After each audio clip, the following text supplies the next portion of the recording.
In the Corpus Hermeticum, Book 13, there's a description of spiritual rebirth that medical science has never adequately explained.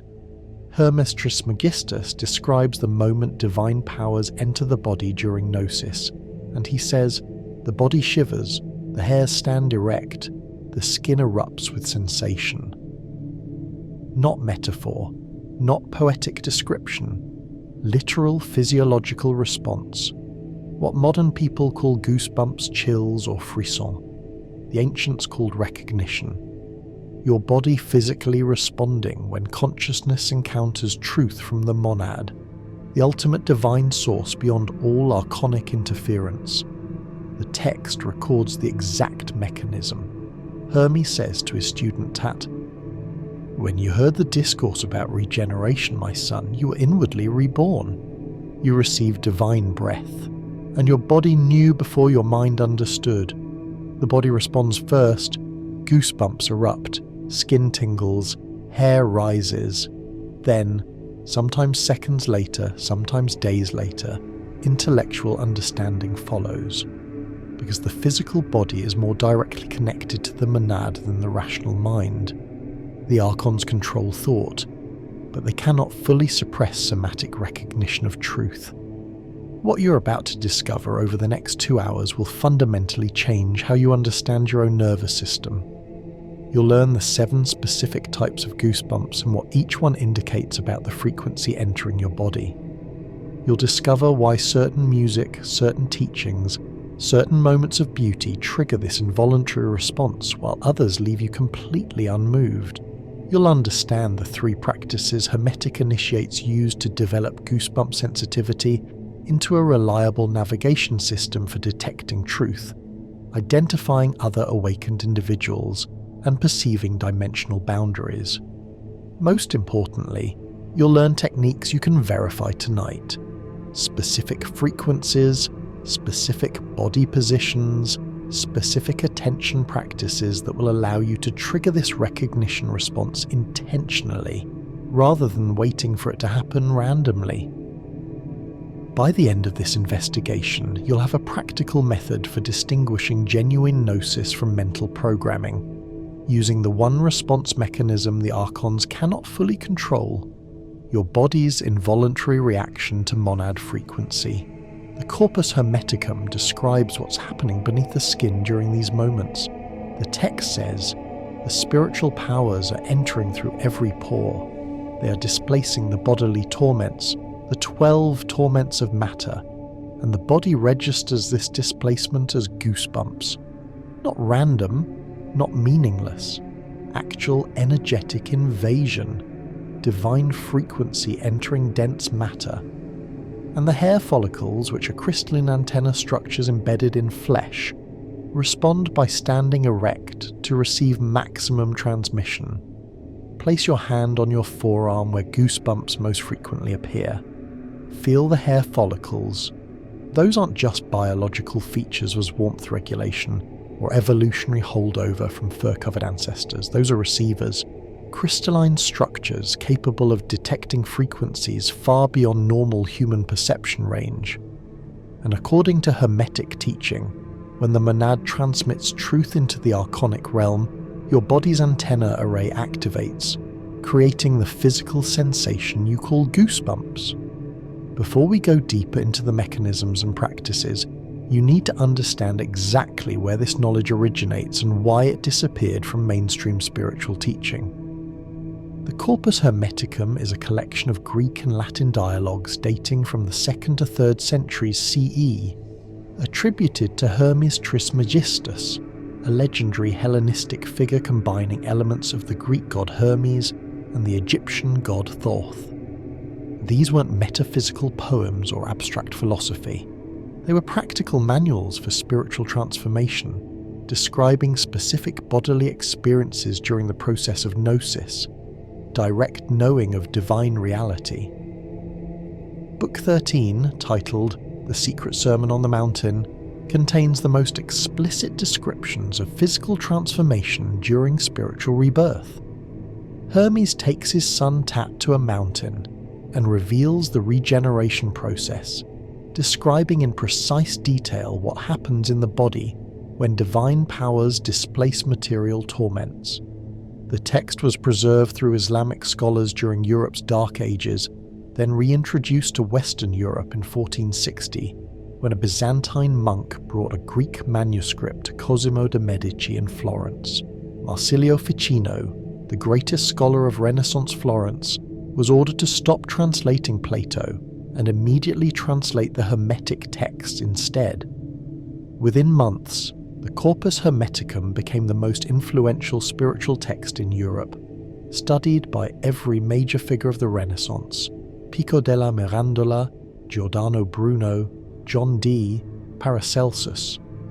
They didn't read it as mythology, they read it as instruction manual, and they practiced the techniques described within.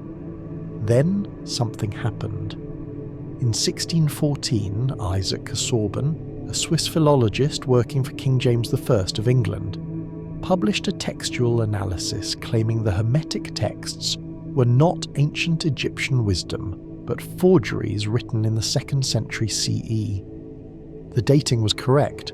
Scholars agree the texts were compiled during this period, but Casaubon's conclusion was weaponized. He argued that because the texts weren't from ancient Egypt, they had no authority, no validity, no value. The Church used this analysis to suppress Hermetic practice throughout Europe. By the 1700s, the techniques described in the Corpus Hermeticum were forgotten by mainstream culture, preserved only in secret societies, esoteric orders, and scattered lineages of practitioners who continued working with the methods regardless of academic dating. Here's what Casaubon and the Church didn't want people to understand. The dating of the text doesn't matter. What matters is whether the techniques they describe produce verifiable results. A medical textbook from 1950 isn't invalid because it wasn't written in ancient Greece. If the procedures it describes work, if they reliably produce the stated outcomes, then the text has value regardless of when it was written. The Corpus Hermeticum describes specific physiological responses during spiritual awakening. Either those descriptions match what practitioners actually experience, or they don't.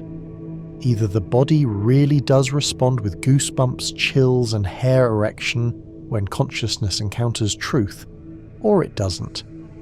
And thousands of years of practitioners across multiple spiritual traditions confirm the body absolutely responds this way. The Neoplatonist philosopher Iamblichus, writing in the 4th century, describes the same phenomenon in On the Mysteries of Egypt. He writes, "The body shivers with divine presence.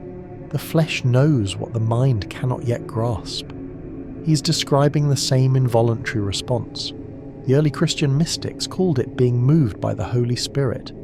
In Sufi tradition, it's described as hal, ecstatic states, where the body responds involuntarily to divine reality.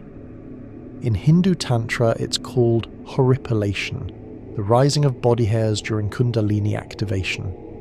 In Chinese Qigong, it's qi sensation, the physical response when energy channels open. Every tradition that works directly with spiritual transformation describes this exact physiological response. The language changes, the framework changes, but the body's reaction remains consistent across cultures and centuries. What modern science calls piloerection, the technical term for goosebumps, is triggered by the autonomic nervous system. This is crucial. The autonomic nervous system operates below conscious control.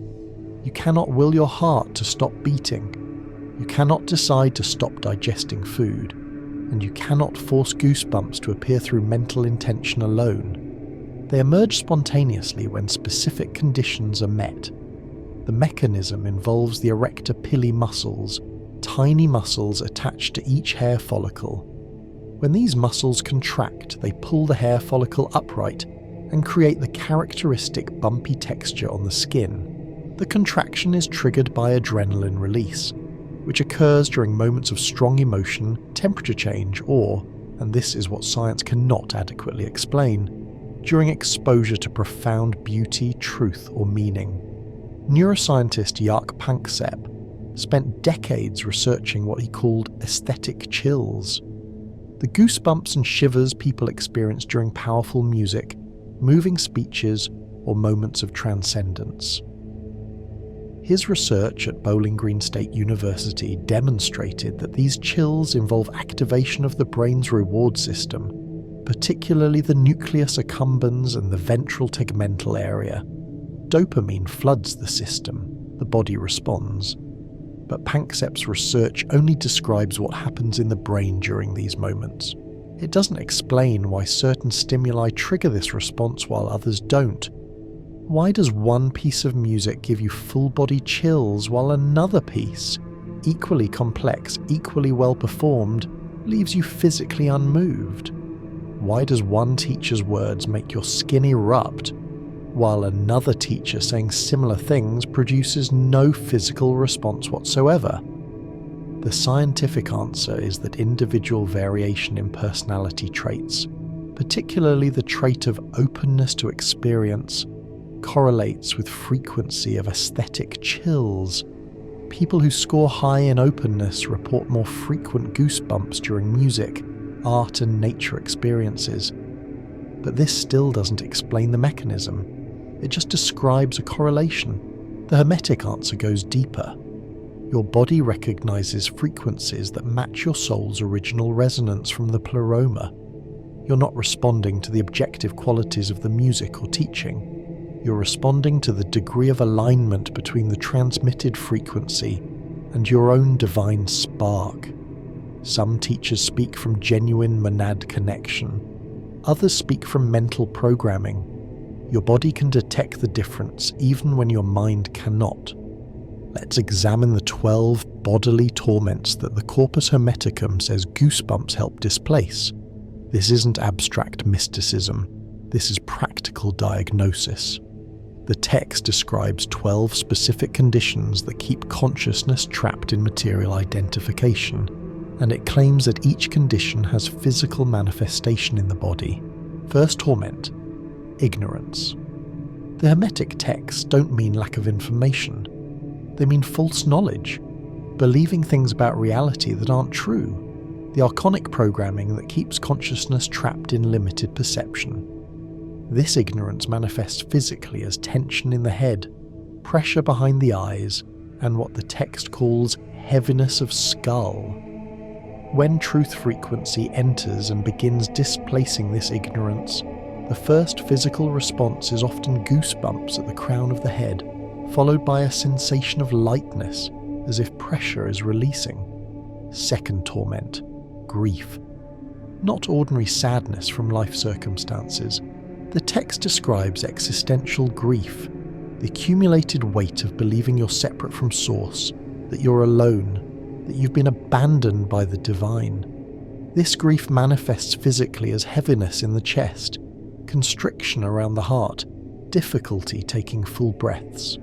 When monad frequency enters and begins dissolving this separation belief, the body responds with goosebumps spreading across the chest and arms, often accompanied by spontaneous deep breathing, sighing, or tears that feel cleansing rather than painful. Third torment: intemperance. The compulsive inability to maintain balance, swinging between extremes of excess and deprivation, unable to find sustainable middle ground. This manifests as agitation in the limbs, restless energy that demands constant movement, distraction, stimulation. Fourth torment: desire. Not healthy wanting, but the insatiable craving for external fulfillment. The belief that satisfaction exists somewhere outside yourself if only you can acquire the right thing, person, experience. This manifests as a gnawing sensation in the solar plexus, a perpetual hunger that no amount of consumption satisfies. Fifth torment: injustice. The acceptance of archonic hierarchies as natural and inevitable, believing that some people deserve more while others deserve less, that power structures exist because they are meant to exist, that inequality is natural law rather than constructed control system. This manifests as tension in the jaw, clenched teeth, locked shoulders. Sixth torment, greed. The belief in fundamental scarcity, that there isn't enough to go around, that you must accumulate and hoard and defend your resources against others who want to take them. This manifests as contraction in the belly, a tightening that prevents full digestion and absorption of nutrients. Seventh torment, deceit. The habit of lying, to others but primarily to yourself. The constant self-deception that keeps you from seeing your own motivations, fears and patterns. This manifests as a sensation of fog or cloudiness in perception, difficulty seeing clearly, confusion about what you actually think and feel versus what you've been programmed to think and feel. Eighth torment, envy. The constant comparison to others, measuring your worth against external standards, feeling diminished by other people's success or happiness. This manifests as sharp pains in the heart area, sudden stabbing sensations when you encounter something you believe you lack. Ninth torment, treachery. The willingness to betray others for personal advantage, the breaking of trust for material gain. This manifests as instability in the legs, difficulty standing firmly, a sense of unreliable foundation beneath you. 10th torment, anger. Not righteous anger at injustice, but the perpetual rage that comes from believing you've been wronged, that the world owes you something it hasn't delivered, that your suffering is someone else's fault. This manifests as heat rising in the body, particularly in the face and chest, a burning sensation that demands release through violence or destruction. 11th torment, rashness. The impulsive reactivity that prevents considered response, the inability to pause between stimulus and action. This manifests as jitteriness, an electric quality to the nerves, hypersensitivity to stimulation. 12th torment, malice. The pleasure derived from others' suffering, the dark satisfaction in seeing people fail or hurt. This manifests as coldness in the extremities, a numbing quality, decreased sensitivity to pain both in yourself and others. The Corpus Hermeticum teaches that these 12 torments are not psychological problems to be solved through therapy, or philosophical positions to be argued against through logic. They are energetic densities embedded in the physical body, crystallized over lifetimes of material identification, and the text claims they can only be displaced through the direct entry of divine powers, what we might call higher frequency consciousness, into the physical form. Goosebumps are the visible sign that this displacement is occurring. When you feel goosebumps erupt, according to Hermetic teaching, you're experiencing literal energetic invasion. Divine frequency is entering dense matter, and the specific location, intensity, and duration of the goosebumps indicate which torment is being addressed. Now we move into the practical territory. The Hermetic text describes 7 types of goosebumps, each indicating different frequency entering and different aspect of consciousness being activated.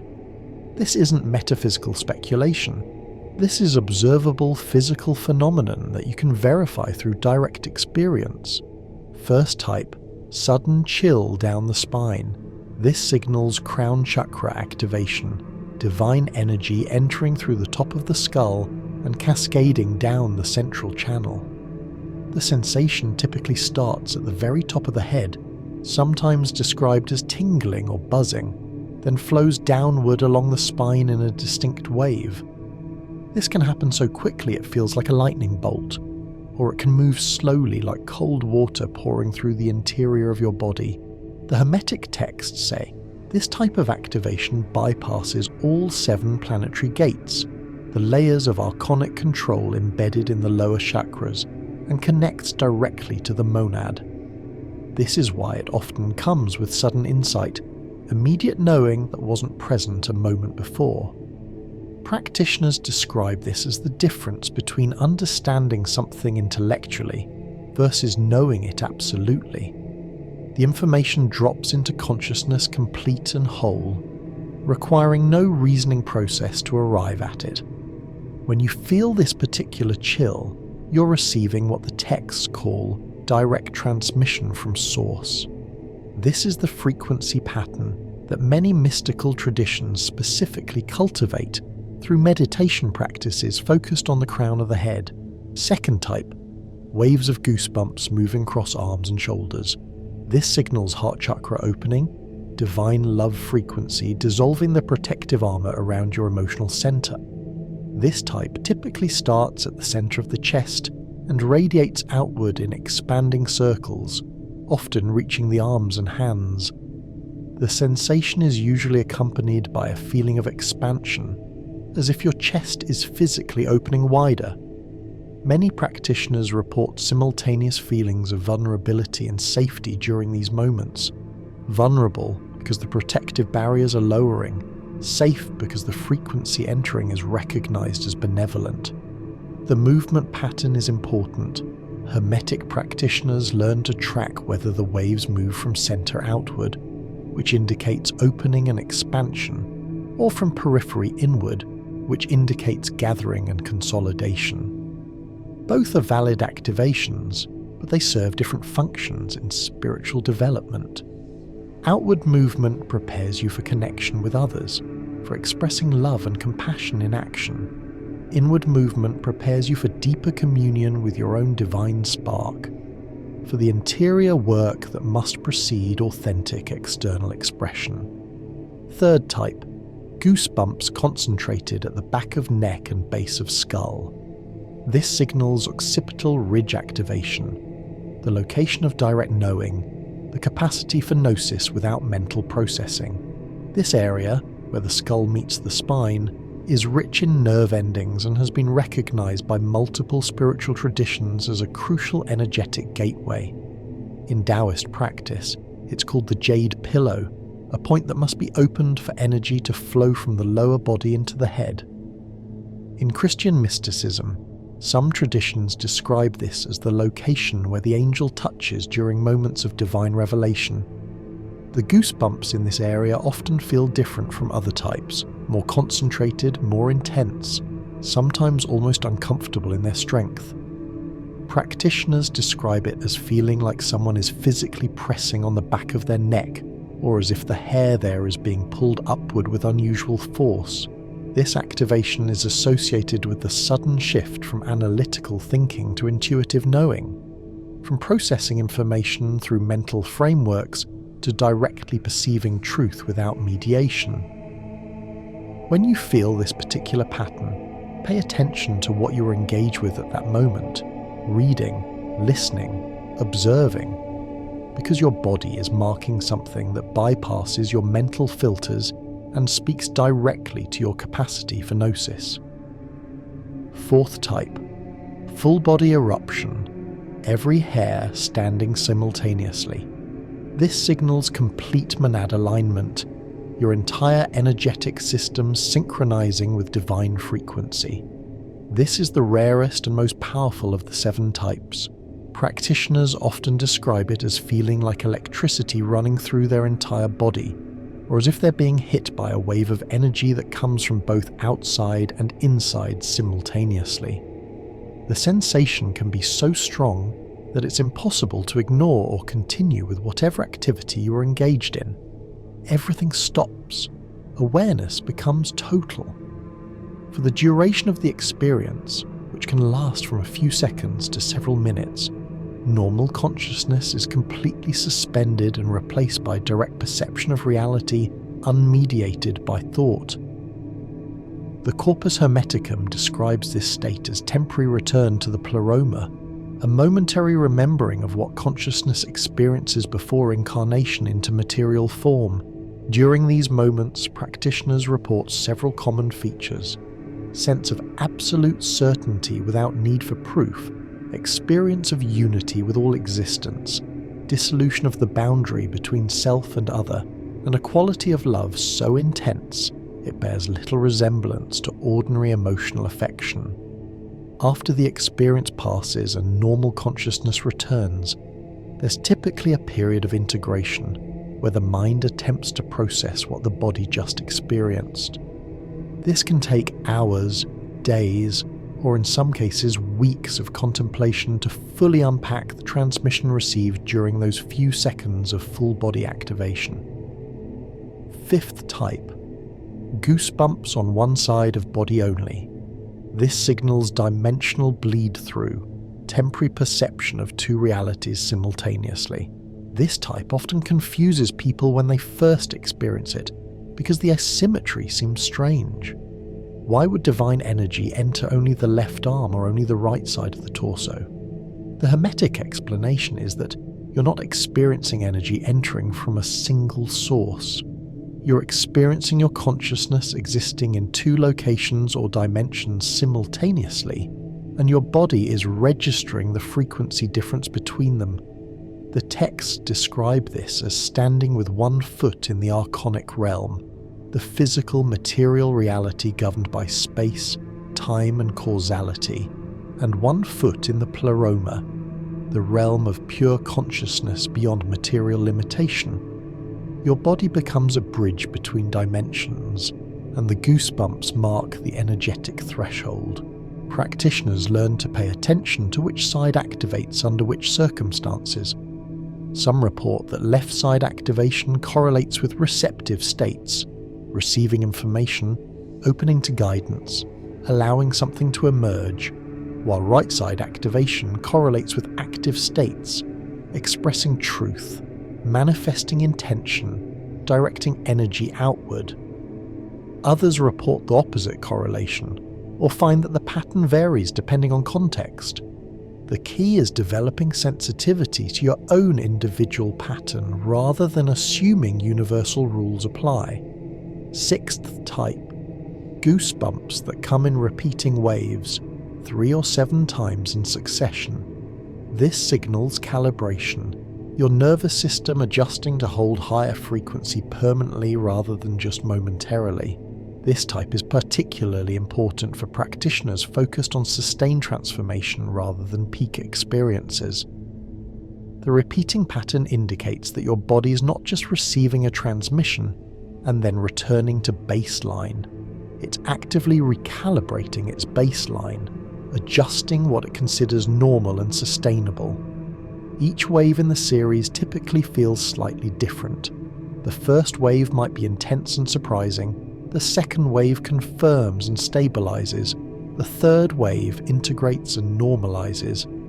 7 waves is considered particularly significant in Hermetic teaching, because 7 represents completion of a cycle, 7 planetary spheres, 7 days of creation, 7 notes in a musical scale.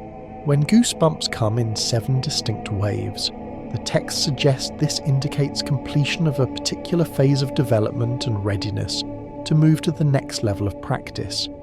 Practitioners learn to count these waves and use them as progress markers in their spiritual work. Some keep journals tracking when these repeating patterns occur and what they were engaged with at the time, building a personal map of their energetic development. 7th type: goosebumps accompanied by tears, laughter, or spontaneous vocalization. This signals breakthrough, a specific archonic program completely deleted from your system. This type is often the most emotionally overwhelming because it involves the simultaneous release of the energy that was being used to maintain the program you've just broken free from. The tears aren't sadness, the laughter isn't amusement. The spontaneous sounds, which can range from sighs to moans to wordless cries, aren't expressions of any particular emotion. They're the body discharging energy that's no longer needed. What makes this type distinct is that the physical response extends beyond just goosebumps to include other involuntary mechanisms. Tears are the body's method of releasing stress hormones and resetting the nervous system. Laughter triggers endorphin release and shakes loose tension held in the diaphragm and core. Vocalization vibrates the entire skeletal structure, helping to dislodge energetic patterns stored in the bones and connective tissue. When all these mechanisms activate together with the goosebumps, it indicates a particularly deep level of release.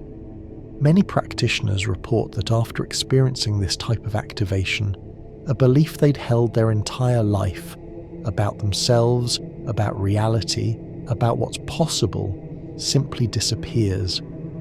Not because they reasoned their way out of it, but because the energetic foundation supporting that belief was removed and the belief collapsed on its own. Understanding these 7 types provides a framework for interpreting your body's communication. But knowledge alone isn't enough. You need to develop the sensitivity to detect these patterns and the awareness to track them. This is where Hermetic practice becomes specific and practical. The texts describe what happened when early Gnostics experienced goosebumps during teachings. They didn't dismiss it as mere emotional response. They didn't ignore it and continue with business as usual. They paid attention. They stopped everything to fully receive what their body was recognizing. The Gospel of Philip, another text from the Nag Hammadi library discovered in Egypt in 1945, records, "Those who say they will die first and then rise are in error. If they do not first receive the resurrection while they live, when they die they will receive nothing. Resurrection while alive, not a future event after death, not a metaphorical transformation. Literal rising of life force through the body, standing erect with divine recognition, receiving the transmission that makes post-death liberation possible." This is what the goosebumps signal, the resurrection energy moving through your physical form right now while you're alive, while you still have opportunity to consciously work with it. The dead have no flesh to shiver, no hair to stand erect, no somatic confirmation of truth. This is why the practice must happen during embodiment. This is why attention to the body's involuntary responses is crucial rather than optional. The practice the Hermetic schools taught works like this. When goosebumps appear, stop everything. Don't continue reading the paragraph. Don't keep listening to the lecture. Don't finish the thought you were thinking. Stop completely. Place your full attention on the physical sensation. Where exactly are the goosebumps? What direction are they moving? How long do they last? Because the location, direction, and duration encode information about which specific truth your body's recognizing. Goosebumps are language, your body speaking directly to consciousness, bypassing the archonic interference in your mind. This requires practice because the habit of most people is to notice goosebumps briefly and then continue with whatever they were doing. The moment passes, the body's message is acknowledged but not received. It's similar to hearing someone call your name and turning toward them but then walking away before they can tell you what they wanted. You recognize the call but didn't wait for the communication. Learning to stop completely when goosebumps appear is the first skill Hermetic initiates developed. It sounds simple, it's not.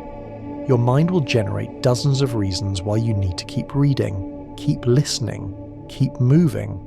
That's the archonic interference trying to prevent you from receiving direct transmission. Once you've stopped and placed attention on the sensation, the second step is precise observation. If the goosebumps are on your arms, are they on both arms or just one? If just one, which side? Are they moving up the arm toward the shoulder or down toward the hand? Are they on the outer arm or inner arm? These distinctions matter because they indicate directional flow of energy. Hermetic practitioners developed detailed maps of the body correlating specific locations with specific types of knowing.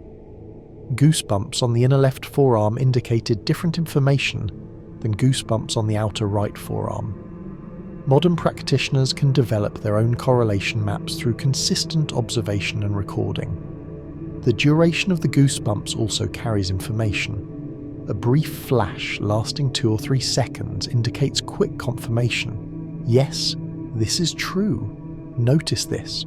Pay attention. Goosebumps that last 10, 20, 30 seconds or longer indicate something requiring deeper attention. The transmission is complex, containing multiple layers of information. The body is giving you time to unpack it, Some practitioners report goosebumps that last several minutes during particularly powerful teachings or transmissions. These extended activations often come with other physiological changes, altered breathing patterns, temperature shifts, changes in visual perception, heightened auditory sensitivity. All of these are part of the body's communication system. The third step is deliberate integration. Once you've stopped and observed, ask yourself, what was I engaged with when this activation occurred? If you were reading, what was the exact sentence? Go back and read it again with full attention. If you were listening, what were the exact words? If possible, replay that section. If you were observing something in nature or in human interaction, recreate the visual memory in as much detail as possible. Your body marked something specific. Your job is to find exactly what triggered the response. This is where the gnosis is concentrated. This is the frequency packet you need to unpack and integrate. Often you'll find that the second time you engage with a trigger, you receive more information than you did the first time. The first pass, your body recognized something your conscious mind missed. The second pass, with full attention now directed to that specific point, your consciousness catches up to what your body already knows. Sometimes it takes 3, 4, 5 passes before the full transmission becomes clear. The Hermetic texts call this unpacking the seed. Each pass through the material reveals deeper layers, like peeling an onion or opening nested boxes, until you reach the core insight that triggered your body's recognition in the first place. This practice of stopping, observing, and integrating must become automatic.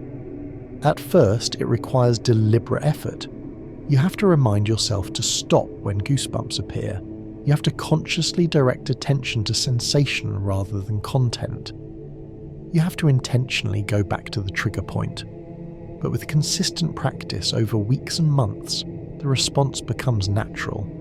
Your body activates, and immediately your consciousness shifts into receptive mode without needing to think about it. This is when goosebump sensitivity becomes a reliable navigation tool rather than an interesting occasional phenomenon.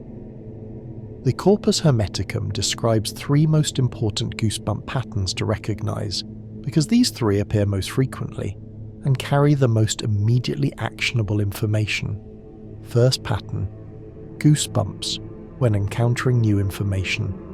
This means your body recognizes something your mind has forgotten, not learning, remembering. The information resonates with knowledge your soul carried from the pleroma before incarnation. This is how you identify genuine gnosis versus mental programming. Both can seem true to the rational mind. Both can be argued logically, but only gnosis triggers the body's recognition response. This has enormous practical implications for navigating the overwhelming amount of spiritual teaching available today. You could spend a lifetime reading books, attending workshops, listening to lectures, following teachers. How do you know which information is actually advancing your consciousness versus which information is just more archonic programming in spiritual disguise? The body knows.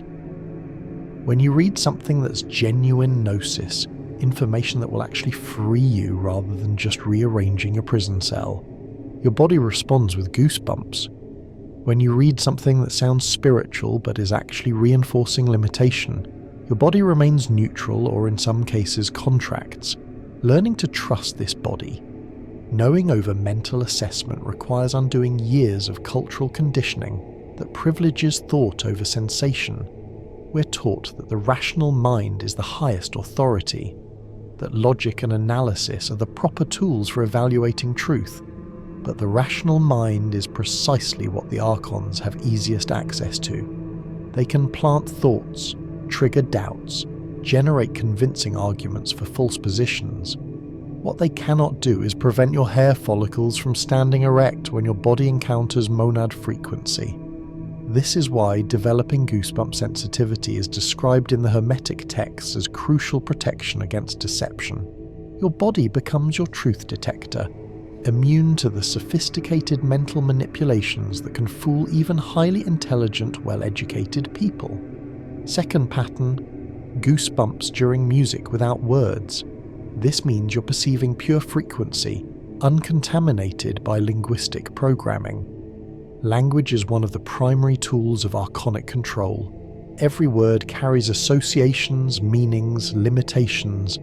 The word God means something different to a Christian than to a Hindu, than to an atheist, than to a Gnostic.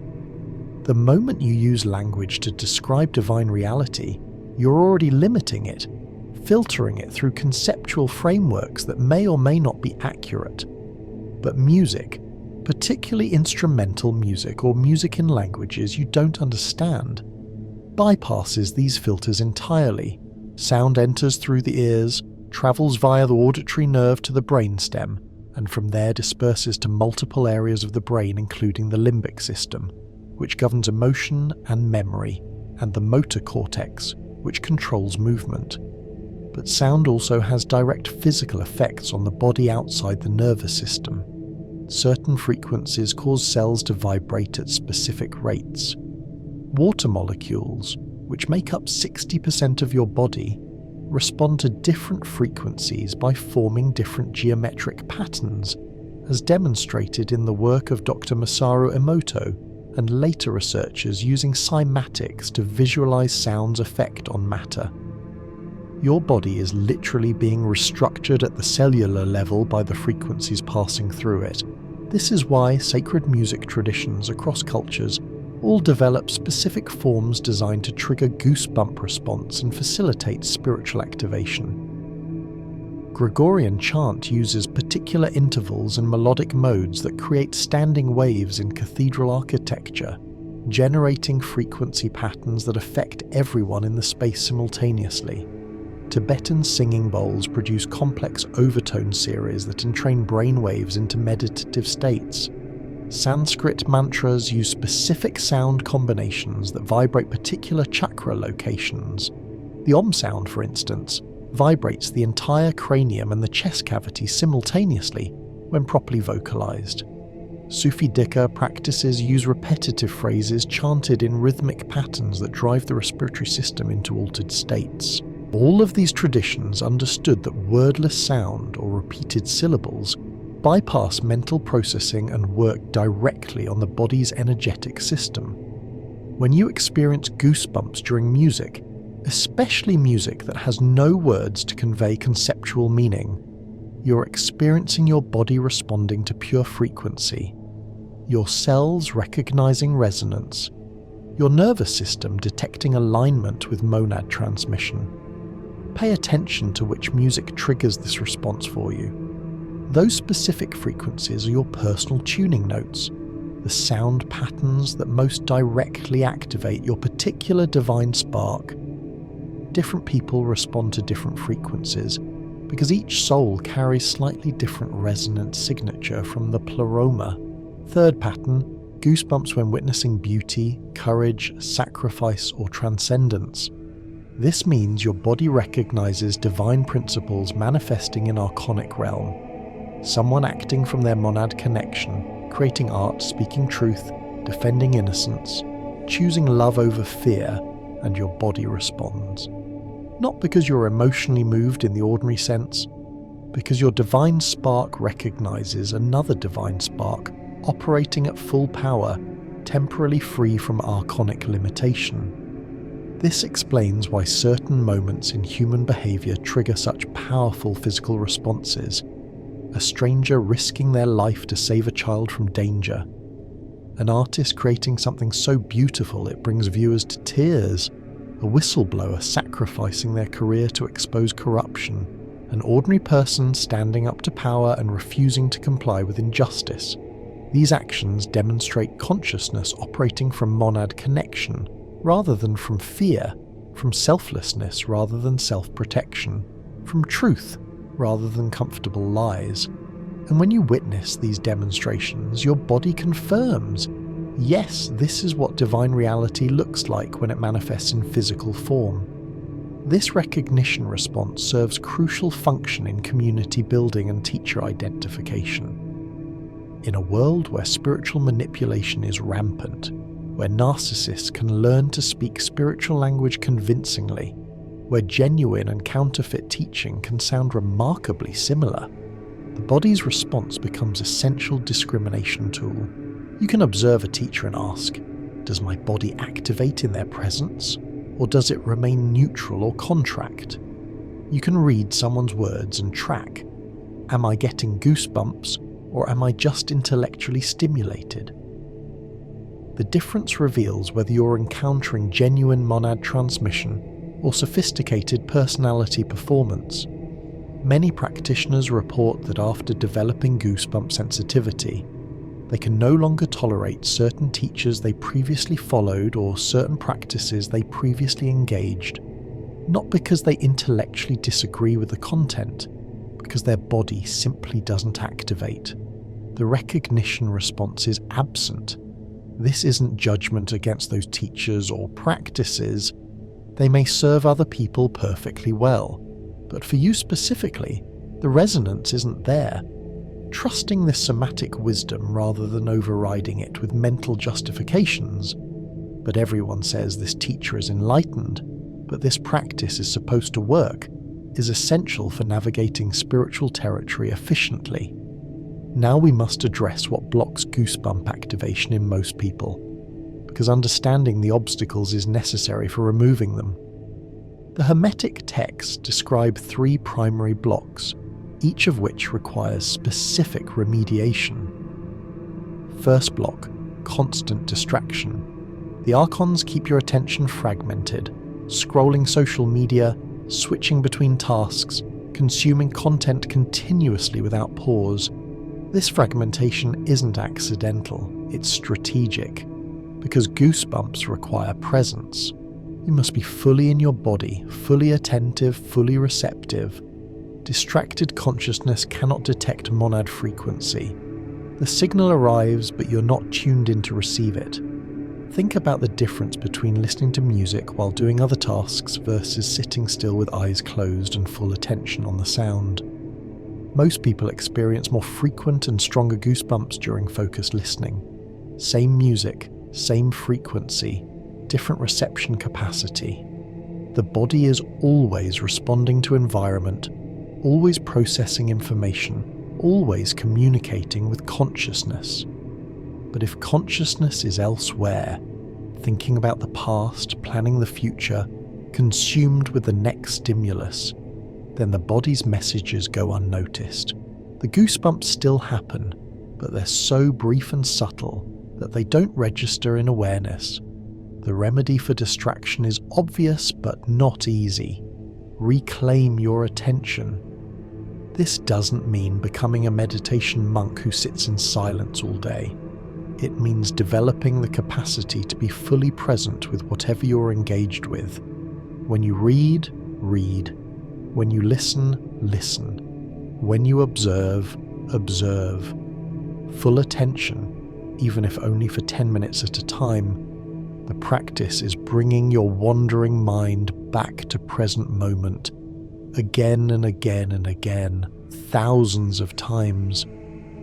Each time you notice you've drifted and deliberately return to presence, you strengthen the neural pathways that support sustained attention. Over weeks and months, your baseline level of presence increases. You become someone who is more often here than elsewhere, and goosebump sensitivity increases proportionally to presence capacity. Second block, numbing substances. Alcohol, pharmaceuticals, processed foods, synthetic chemicals. These alter nervous system sensitivity, dampening the body's capacity for subtle perception. The monad is still transmitting, but your receivers are compromised. This is uncomfortable information for many people because we live in a culture saturated with numbing substances. Most adults consume alcohol regularly. Many people take psychiatric medications, pain medications, sleep medications. Our food supply is laden with preservatives, artificial flavors, compounds that didn't exist in nature until industrial chemistry created them, and environmental exposure to toxins is nearly unavoidable. Air pollution, water contamination, chemicals in building materials and household products. The Hermetic texts are unambiguous about this. If you want to develop maximum sensitivity to monad transmission, you must minimize your consumption of substances that dull perception. This doesn't mean never drinking alcohol or immediately stopping all medications. That would be neither realistic nor, in some cases, safe. But it does mean honestly assessing your substance use and being willing to experiment with reduction. Many practitioners report that cutting alcohol consumption by even 50% produces noticeable increase in goosebump frequency and intensity. Others find that switching from pharmaceutical sleep aids to natural alternatives like magnesium and herbs improves their energetic sensitivity within weeks. The food question is particularly important because most people eat multiple times per day, meaning food is one of the most frequent substances you introduce to your system. Processed foods, anything that comes in a package with a long ingredient list, contain compounds specifically designed to override your body's natural satiety signals and create desire for continued consumption. These compounds directly interfere with nervous system function. They're literally designed to make you less able to feel when you're genuinely hungry versus when you're just craving stimulation. If your body can't accurately detect its own hunger signals, it certainly won't be optimally sensitive to subtle energetic transmissions. The remedy isn't necessarily becoming a rigid purist who only eats organic vegetables. That level of restriction can create its own problems, including anxiety and obsessiveness that interfere with spiritual development. The remedy is conscious experimentation. Try eating simpler, more whole foods for 2 weeks and track whether your goosebump frequency changes. Try eliminating alcohol for a month and see what happens to your energetic sensitivity. Try reducing caffeine, reducing sugar, reducing artificial ingredients. Notice the effects. Your body will tell you what it needs to increase receptor sensitivity, but you have to be willing to listen and willing to make changes based on what you discover. Third block, chronic stress. When the body is trapped in perpetual fight or flight, the autonomic nervous system loses flexibility. It cannot shift from survival mode into receptive mode. No space for goosebumps, no bandwidth for divine recognition. This is perhaps the most pervasive block in modern culture. Most people exist in chronic low-grade stress, their nervous systems never fully relaxing into parasympathetic rest and digest state. Bills to pay, deadlines to meet, relationships to maintain, health issues to manage, constant barrage of concerning news about economy, politics, climate, pandemic. The mind knows intellectually that you're not in immediate physical danger, but the body doesn't know that.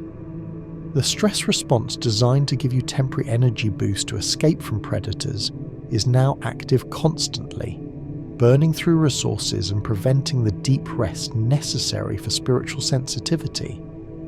The stress response involves cortisol release, adrenaline surge, blood pressure increase, muscle tension, and redirection of energy away from non-essential functions like digestion, reproduction, and cellular repair.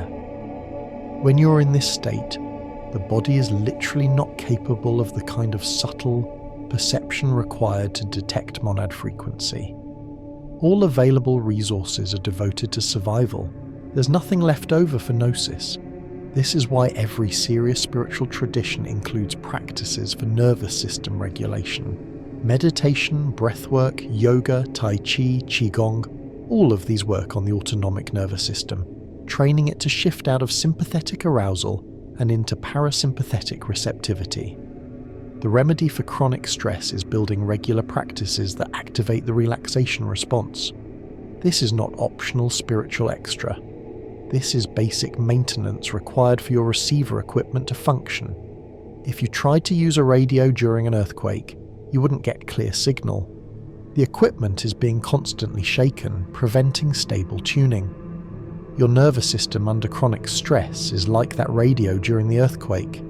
The monad is broadcasting, but you can't receive clearly because your system is constantly agitated.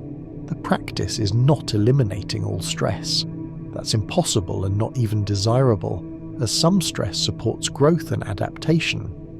The practice is building capacity to return to baseline rest after stressful episodes, so you're not locked in perpetual activation. Specific practices vary by individual, but research shows that certain techniques reliably activate parasympathetic nervous system. Extended exhalation, breathing out for longer than you breathe in, triggers vagus nerve activation and shifts the system toward rest. Humming, chanting, or singing stimulates vagus nerve mechanically through vibration of throat structures.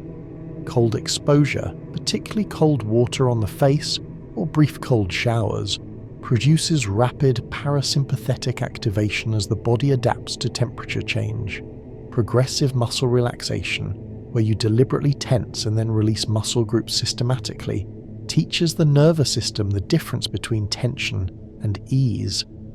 And simple presence practices, where you bring full attention to immediate sensory experience, what you see, hear, feel, smell, taste, interrupt the stress-generating mental loops about past and future.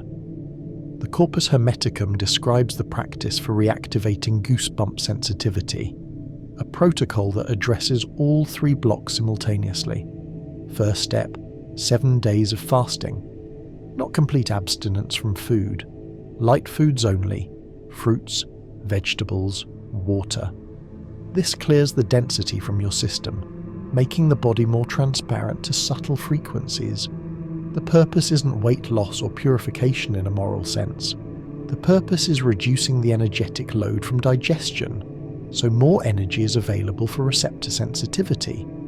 Digestion requires enormous resources. After a large meal, blood flow redirects to the digestive organs, brain function decreases, and energy is unavailable for other tasks. This is why you feel drowsy after heavy eating. Your body is devoting maximum resources to breaking down food. By eating only light foods for a period of days, you reduce this energetic drain and make more capacity available for detecting subtle signals.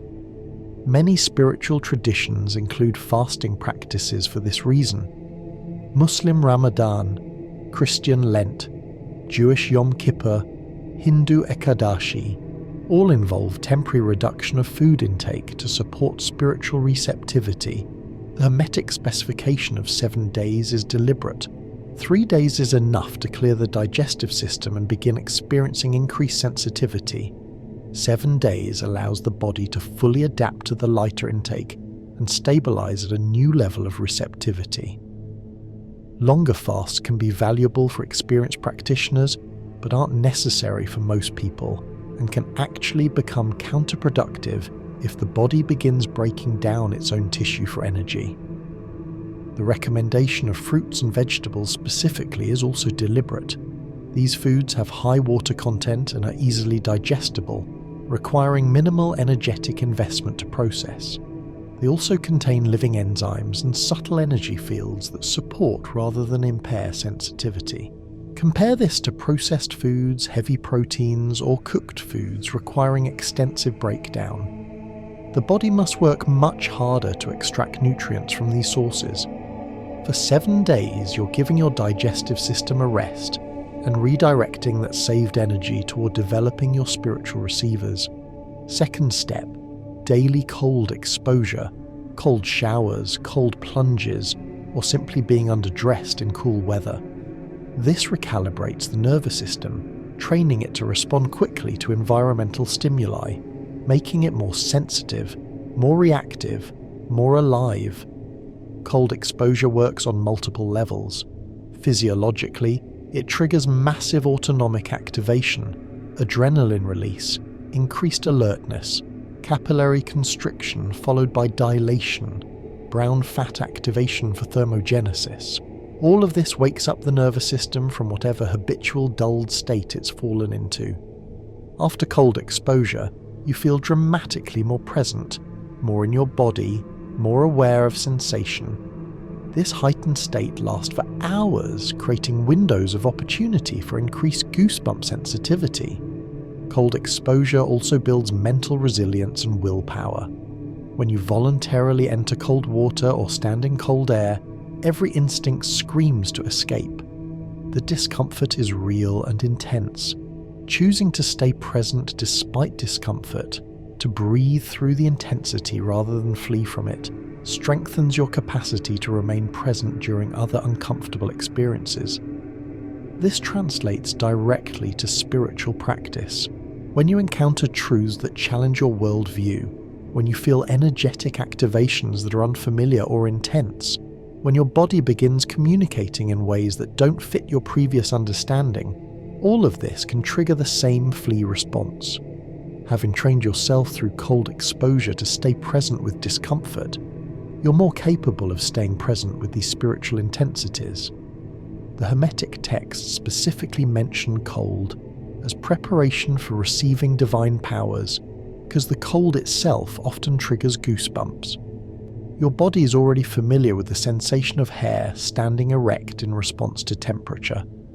By repeatedly creating this response through cold exposure, you're training your awareness to notice it. You become someone who pays attention when their body activates, and this trained attention transfers to recognizing other types of activation. Many practitioners report that after several weeks of daily cold exposure practice, they begin noticing goosebumps in warm environments when they previously would have missed these subtler activations. The cold training teaches the skill of noticing. The practice doesn't require elaborate equipment or extreme protocols. Start with 30 seconds of cold water at the end of your normal shower. Just 30 seconds. Stand under the cold spray and breathe deeply. Your body will protest. Stay present. Breathe. After 7 days of this, increase to 60 seconds.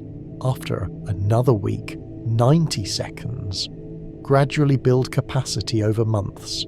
Some practitioners eventually work up to several minutes of cold exposure or even full cold plunges in ice water.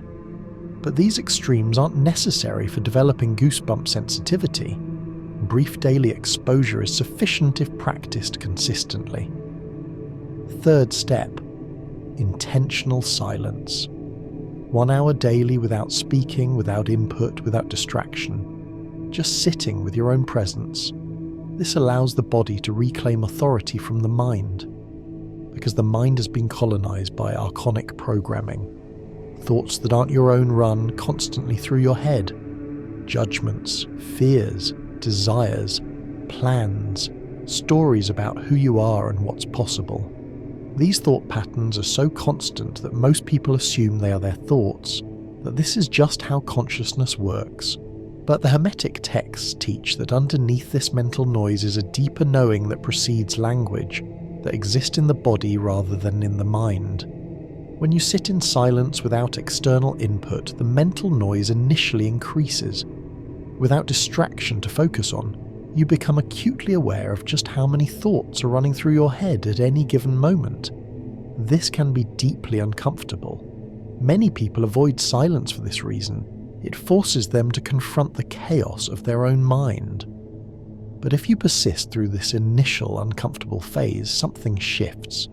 The thoughts continue, but you begin to recognize them as objects arising in awareness rather than as yourself.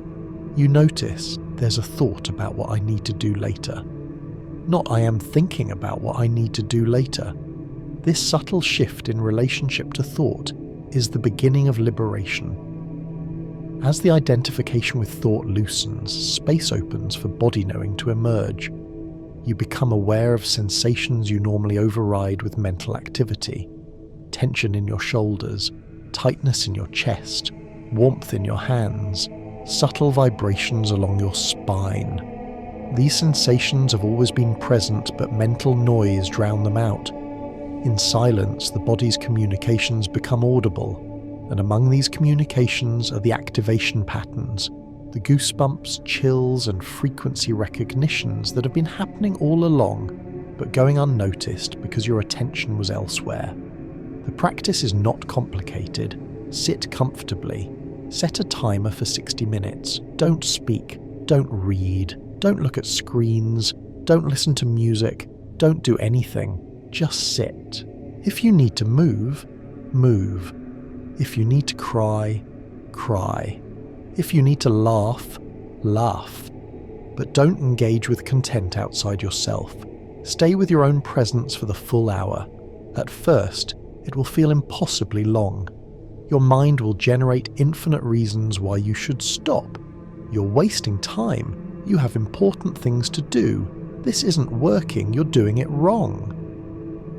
These are the archonic interference patterns trying to prevent you from accessing the direct knowing that emerges in silence. If you practice this daily for 7 days while also doing the light eating and cold exposure, you will experience measurable increase in goosebump sensitivity. This is not faith-based promise. This is practical technique that produces observable results. Your body will begin activating more frequently and more noticeably. And because you've trained yourself to pay attention through the silence practice, you'll actually notice these activations rather than missing them. This 7-day protocol is what Hermetic schools used as preparation before giving students deeper teachings.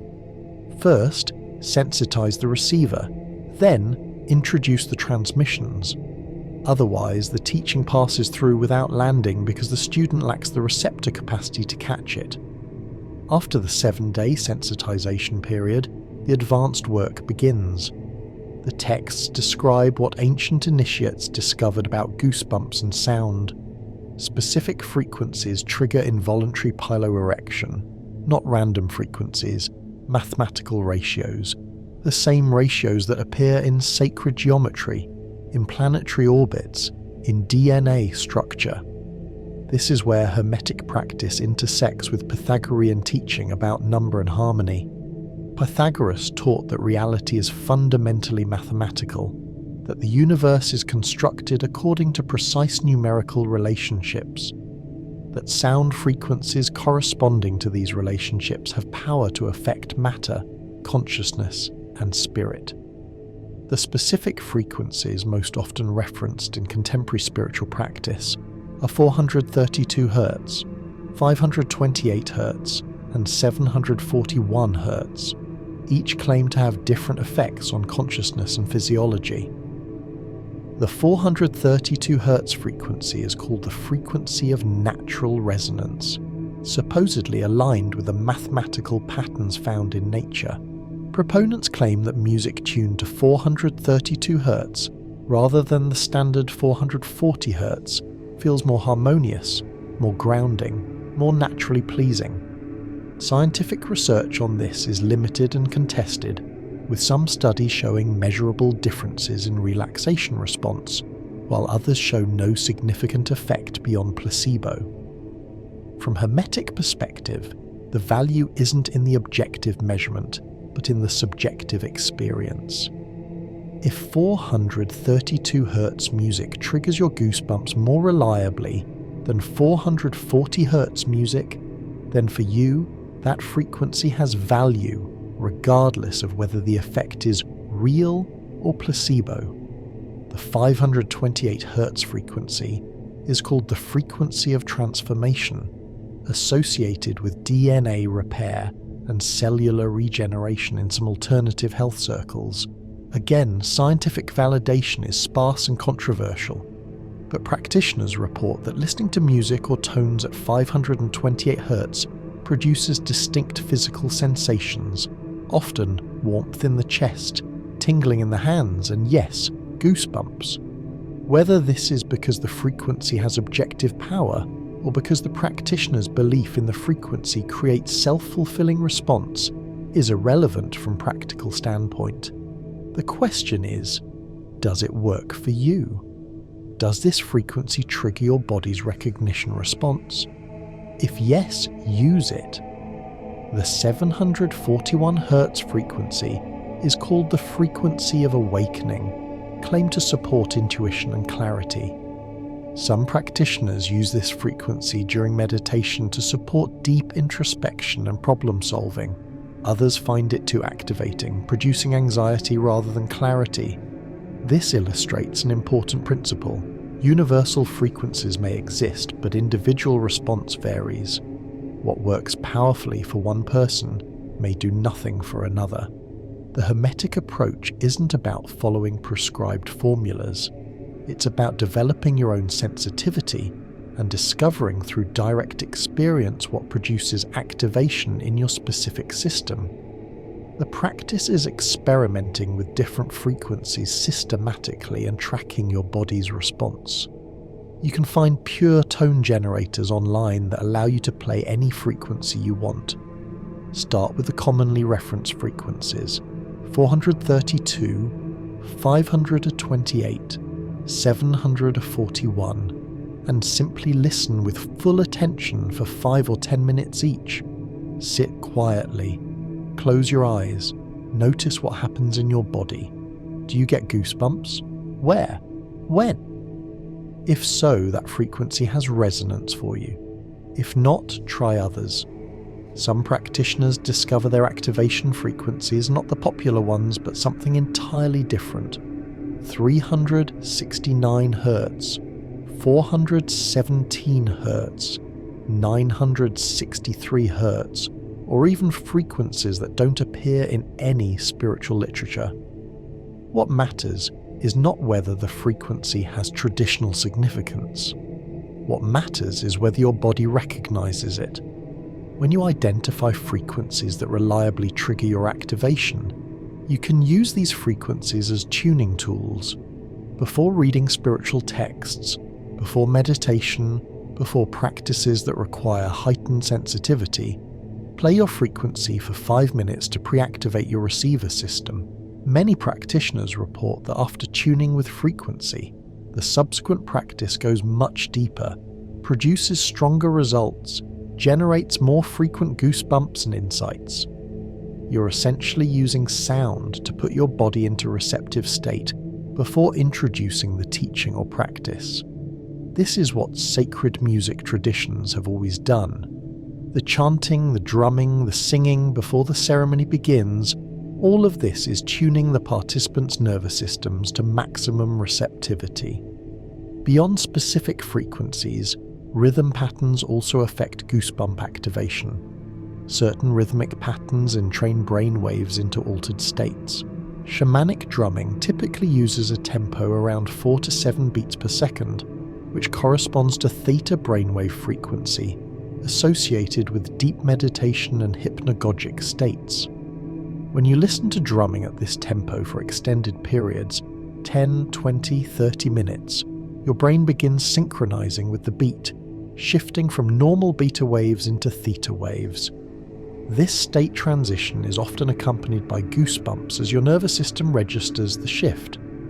Binaural beats work on similar principle, but use different mechanism. When you listen to 2 slightly different frequencies, one in each ear through headphones, your brain perceives a third frequency equal to the difference between the 2. If left ear hears 100 Hz and right ear hears 107 Hz, brain perceives 7 Hz beat frequency. This creates entrainment effect without external rhythm. Research shows that binaural beats can produce measurable changes in brainwave activity, relaxation levels, and cognitive performance. Many practitioners report that listening to binaural beats designed to produce alpha or theta brainwave entrainment triggers goosebumps as the brain shifts states. The advanced practice combines frequency, rhythm, and intention. You don't just passively listen to sound. You actively direct your awareness to specific locations in your body while the sound plays. For example, play a 528 Hz tone while directing full attention to your heart center. Imagine the sound vibrating specifically in that location. Notice what happens. Often, practitioners experience significantly stronger activation when combining sound with directed awareness than when using sound alone.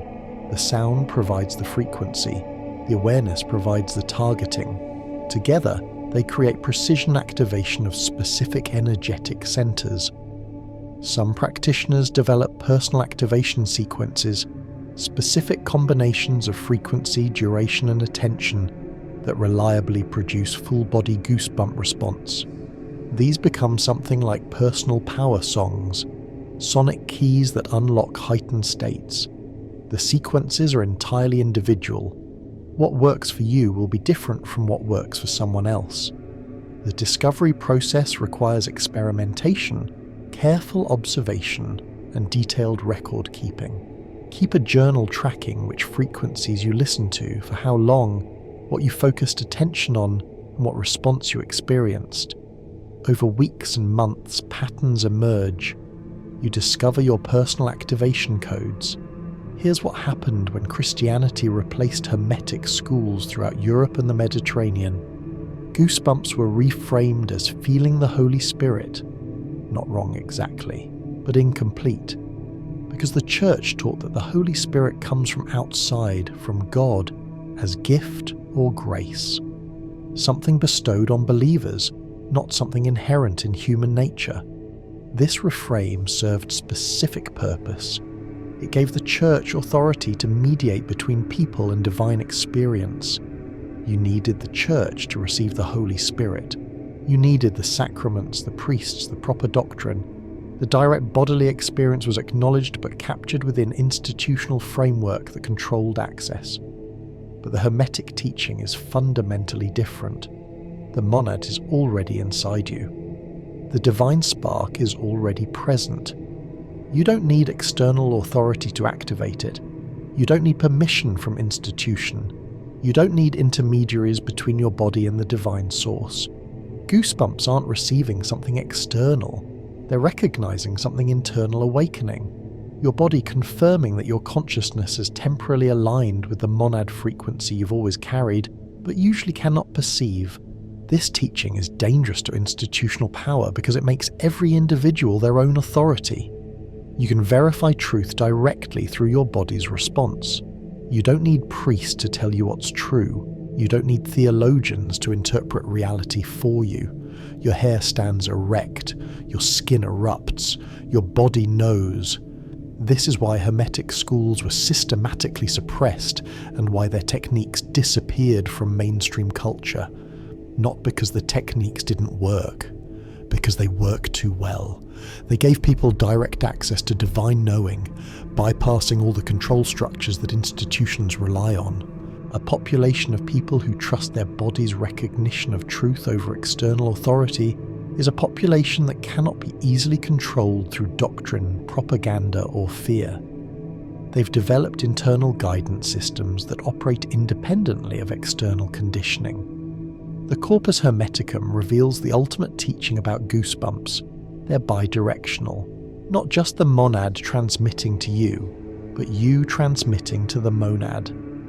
When goosebumps appear, your body is broadcasting your current frequency state to the divine source, announcing, I'm awake, I'm listening, I recognize truth.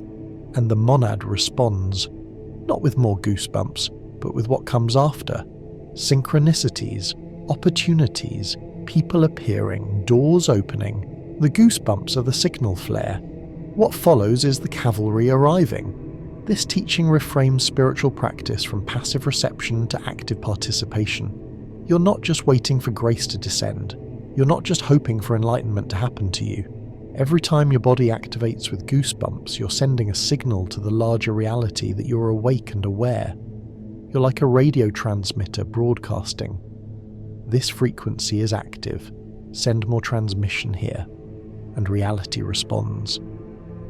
This is how practitioners explain the phenomenon of spiritual acceleration. Once you begin paying attention to goosebumps and working consciously with them, your development speeds up dramatically.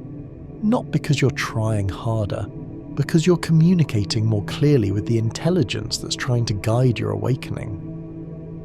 The synchronicities that follow goosebump activation often have a quality of perfect timing that seems beyond chance. You get goosebumps while reading about a particular practice, and the next day someone mentions a teacher who specializes in that exact practice. You get goosebumps while considering a major life decision, and within hours you receive information that clarifies the choice. You get goosebumps thinking about a person you haven't seen in years and they contact you that same week. Skeptics would call this confirmation bias or selective attention. Maybe.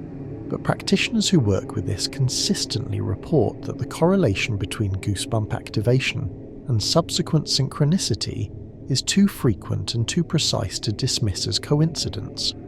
The practice is treating goosebumps as active communication rather than passive sensation. When you feel activation, don't just notice it and move on. Acknowledge it. Mentally or verbally say, "I received this recognition. I'm paying attention. Show me more." This explicit acknowledgement strengthens the communication channel. You're confirming to whatever intelligence is sending the transmission that you're not just randomly picking up signal, you're deliberately tuning in and ready for more information.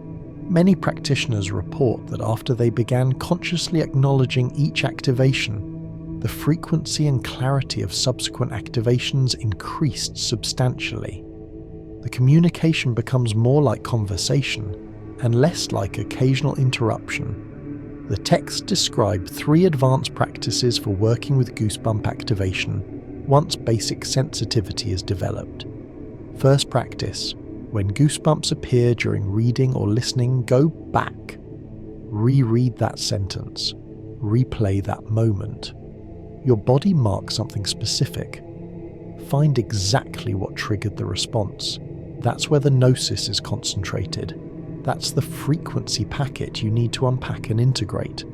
This practice transforms consuming content from linear progression to spiral deepening. Most people read or listen from beginning to end, absorbing information sequentially. But this approach misses the most potent transmissions because it moves past them without allowing full reception. The spiral approach works differently. You move forward until your body signals. Then you stop and return. You engage with the trigger point repeatedly until you've extracted everything it contains. Only then do you move forward to the next section.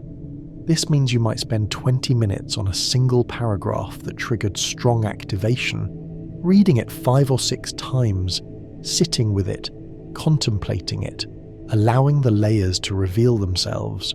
Meanwhile, you might move quickly through pages of content that don't trigger activation, because those sections don't contain your current medicine. This approach is much slower than linear reading, but it's infinitely more effective for actual transformation. Many practitioners use physical marking systems to track activation points, highlight the exact sentence that triggered goosebumps, put a star in the margin, fold down the page corner, write the date and a brief note about what you felt. Then return to these marked passages regularly over days and weeks. Often, the 2nd or 3rd or 10th engagement with a marked passage reveals something you completely missed the first time. The gnosis has layers. The first layer activated your body. Deeper layers require repeated return. This is why traditional spiritual texts were meant to be read repeatedly rather than once. Each reading with more developed consciousness reveals what was invisible before. The same principle applies to listening. If you're listening to a lecture or teaching and you get goosebumps, pause immediately, rewind to the beginning of that section, listen again and again. Modern technology makes this easy. You can replay a 30-second section as many times as needed. Don't worry about falling behind or missing the rest. The rest doesn't matter if you haven't fully received what your body just marked as crucial. This approach requires letting go of the compulsion to consume everything, to finish the video, to get through the lecture. Quality of reception matters far more than quantity of exposure. Second advanced practice: learn to trigger goosebumps intentionally through memory. Recall a moment when you felt them strongly. Reimagine every detail. What you heard, what you felt, what you knew in that instant. And your body will begin to recreate the response. Not perfectly at first, but with practice, you can learn to activate your own antenna array, to tune yourself to monad frequency at will without waiting for external stimulus. This practice develops agency in your spiritual life. Instead of being dependent on external triggers, the right music, the right teacher, the right environment, you become able to self-generate the activation state. The technique starts with detailed memory reconstruction. Choose a specific instance of powerful goosebump activation. Close your eyes, return to that moment in memory. What were you doing? Where were you? What time of day? What was the temperature? What sounds were present? What smells? Reconstruct the entire sensory context as vividly as possible. Then focus on the moment itself. What were you reading, hearing, seeing when the goosebumps began? What was the first sensation? Where on your body did it start? How did it spread? What was the peak intensity? How long did it last? As you reconstruct all these details, your body begins responding to the memory as if it were happening again. At first, the recreated response will be subtle, maybe just a hint of the original sensation, a slight tingling where the goosebumps appeared. This is enough. You've demonstrated to your nervous system that memory alone can trigger activation. With repeated practice, doing this reconstruction exercise daily for weeks, the recreated response becomes stronger. Eventually, you can trigger substantial activation just by remembering and intending it. Some practitioners develop this skill to the point where they can produce full-body goosebumps on command, simply by remembering the frequency state and directing their body to recreate it. Why this works? Your nervous system doesn't distinguish perfectly between actual experience and vividly imagined experience. This is why athletes use visualization. Mentally rehearsing a physical skill activates the same neural pathways as actually performing the skill. When you vividly remember a moment of goosebump activation, you're rerunning the neural program that produced that activation. And with sufficient detail and intensity in the memory, the body executes the program again, producing actual physical response. This isn't fake activation. It's the same mechanism triggered by a different stimulus, memory instead of immediate input. Once you can trigger activation through memory, you can use this skill strategically. Before meditation, recall a powerful activation moment to pre-tune your system. Before difficult conversations, trigger activation to anchor yourself in truth frequency. Before making important decisions, activate to ensure you're accessing direct knowing rather than just mental analysis. The ability to self-generate goosebump activation is like having an internal tuning fork you can strike whenever you need to check your frequency. Third advanced practice. Use goosebumps as truth detector. When someone speaks, when you read information, when you must make decision, notice your body's response. Goosebumps mean resonance, truth, alignment, no goosebumps or worse. Contraction, tension, nausea means dissonance, lies, misalignment. Your body knows before your mind can analyze. Trust the involuntary response over the rational assessment. This is perhaps the most practically valuable application of goosebump sensitivity because it gives you a reliable navigation tool for making choices in complex situations where the correct path isn't obvious. The practice requires distinguishing between different types of physical response. Goosebumps indicate resonance, but you must learn to distinguish resonance from excitement, from anxiety, from hope. All of these can produce activation-like sensations, but they're not the same thing. True resonance goosebumps have a specific quality. They're involuntary. They often surprise you. They feel somehow pure or clean in a way that's hard to describe but becomes recognizable with practice. Excitement goosebumps are more mental, accompanied by thoughts about positive outcomes, future possibilities, desires. Anxiety goosebumps are accompanied by racing thoughts, tension, urge toward action. The practice is observing closely enough to distinguish these different flavors of activation. Keep a journal for 30 days. Every time you experience goosebumps, write down what triggered it and what else you were feeling. Were you excited, anxious, mentally neutral? Over time, you develop discrimination. You learn to recognize which goosebumps are your body responding to truth frequency versus which are your nervous system responding to emotional states. Once you can distinguish these reliably, you have a navigation tool. Use it constantly. Meeting someone new. Notice if your body activates or remains neutral or contracts. Reading news or information. Track your body's response to different sources and claims. Making choices. Present the options clearly to yourself and notice which one produces activation. Your body isn't infallible. Sometimes you'll misread the signals or confuse activation types. But over time, with practice, you develop increasing accuracy.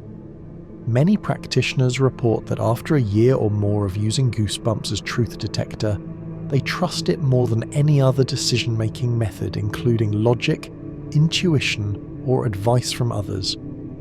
The limitation is that your body can only recognize truth that resonates with your current level of development. There are truths you're not ready to hear, frequencies your system can't yet detect, levels of teaching you're not prepared to receive. Your body's neutral response to something doesn't necessarily mean it's false.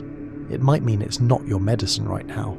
This is why the practice is not dogmatic application of the technique, but rather using it as one input among others. Goosebumps say, yes, this resonates, pay attention here. No goosebumps say maybe later, or not for you, or approach differently. Contraction says actively avoid. This is not aligned with your path. The corpus hermeticum describes what becomes possible when goosebump sensitivity is fully developed. You can walk through crowds and identify other monad-activated people by the way your skin responds when they pass. You can detect archonic presence by the way goosebumps suddenly cease, like static jamming a radio signal. You can navigate complex situations by following the goosebump trail, moving toward what makes your body activate, away from what leaves you numb. These aren't supernatural abilities. These are natural capacities of the human nervous system operating at optimal sensitivity. Most people never develop these capacities because they never learn to pay attention to their body's subtle communications. The practice of identifying activated individuals in public spaces starts with deliberate attention. When you're in a crowded environment, shopping area, transit station, public event, bring awareness to your body as you move through the space. Notice your baseline state, then notice what happens as different people pass near you. Most people will produce no change in your state. Some people will produce slight contraction or discomfort even though they're not doing anything threatening. And occasionally someone will pass and you'll feel a sudden activation. Goosebumps, energy shift, heightened awareness. That person is likely operating at higher frequency. Their field is affecting your field. This doesn't mean they're enlightened or spiritually superior. It means their current state is resonant with yours. If you feel drawn to make contact, trust that. A simple smile or greeting can open conversations that lead to meaningful connections, teaching relationships, collaborative opportunities. Many practitioners report that some of their most valuable relationships began with this kind of field recognition in public space. Two strangers passing, both feeling the activation, both recognizing something in the other, both willing to acknowledge it and explore what it means. The detection of archonic presence works inversely. Instead of activation, you experience sudden dampening or numbing. You're in a state of openness and sensitivity, and then someone enters the space or you enter a new location, and immediately your goosebump capacity drops to zero, everything goes flat. This is indication that the person or place has heavy archonic presence, dense energy that interferes with higher frequency reception. This information is valuable for navigation. Some people drain your energy without any conscious intention to do so. They're simply operating at frequency that conflicts with yours. Recognizing this early allows you to protect your energy, limit exposure, and avoid getting pulled into interactions that leave you depleted. The Goosebump Trail practice is exactly what it sounds like. When you need to make choice between options or navigate situation with multiple possible paths, you tune into your body and move toward what activates you. Let's say you're at a large event with multiple speakers in different rooms. Rather than choosing based on schedule or speaker reputation, you walk through the space noticing your body's response near each room. One room produces strong activation. That's your indicator. Attend that session.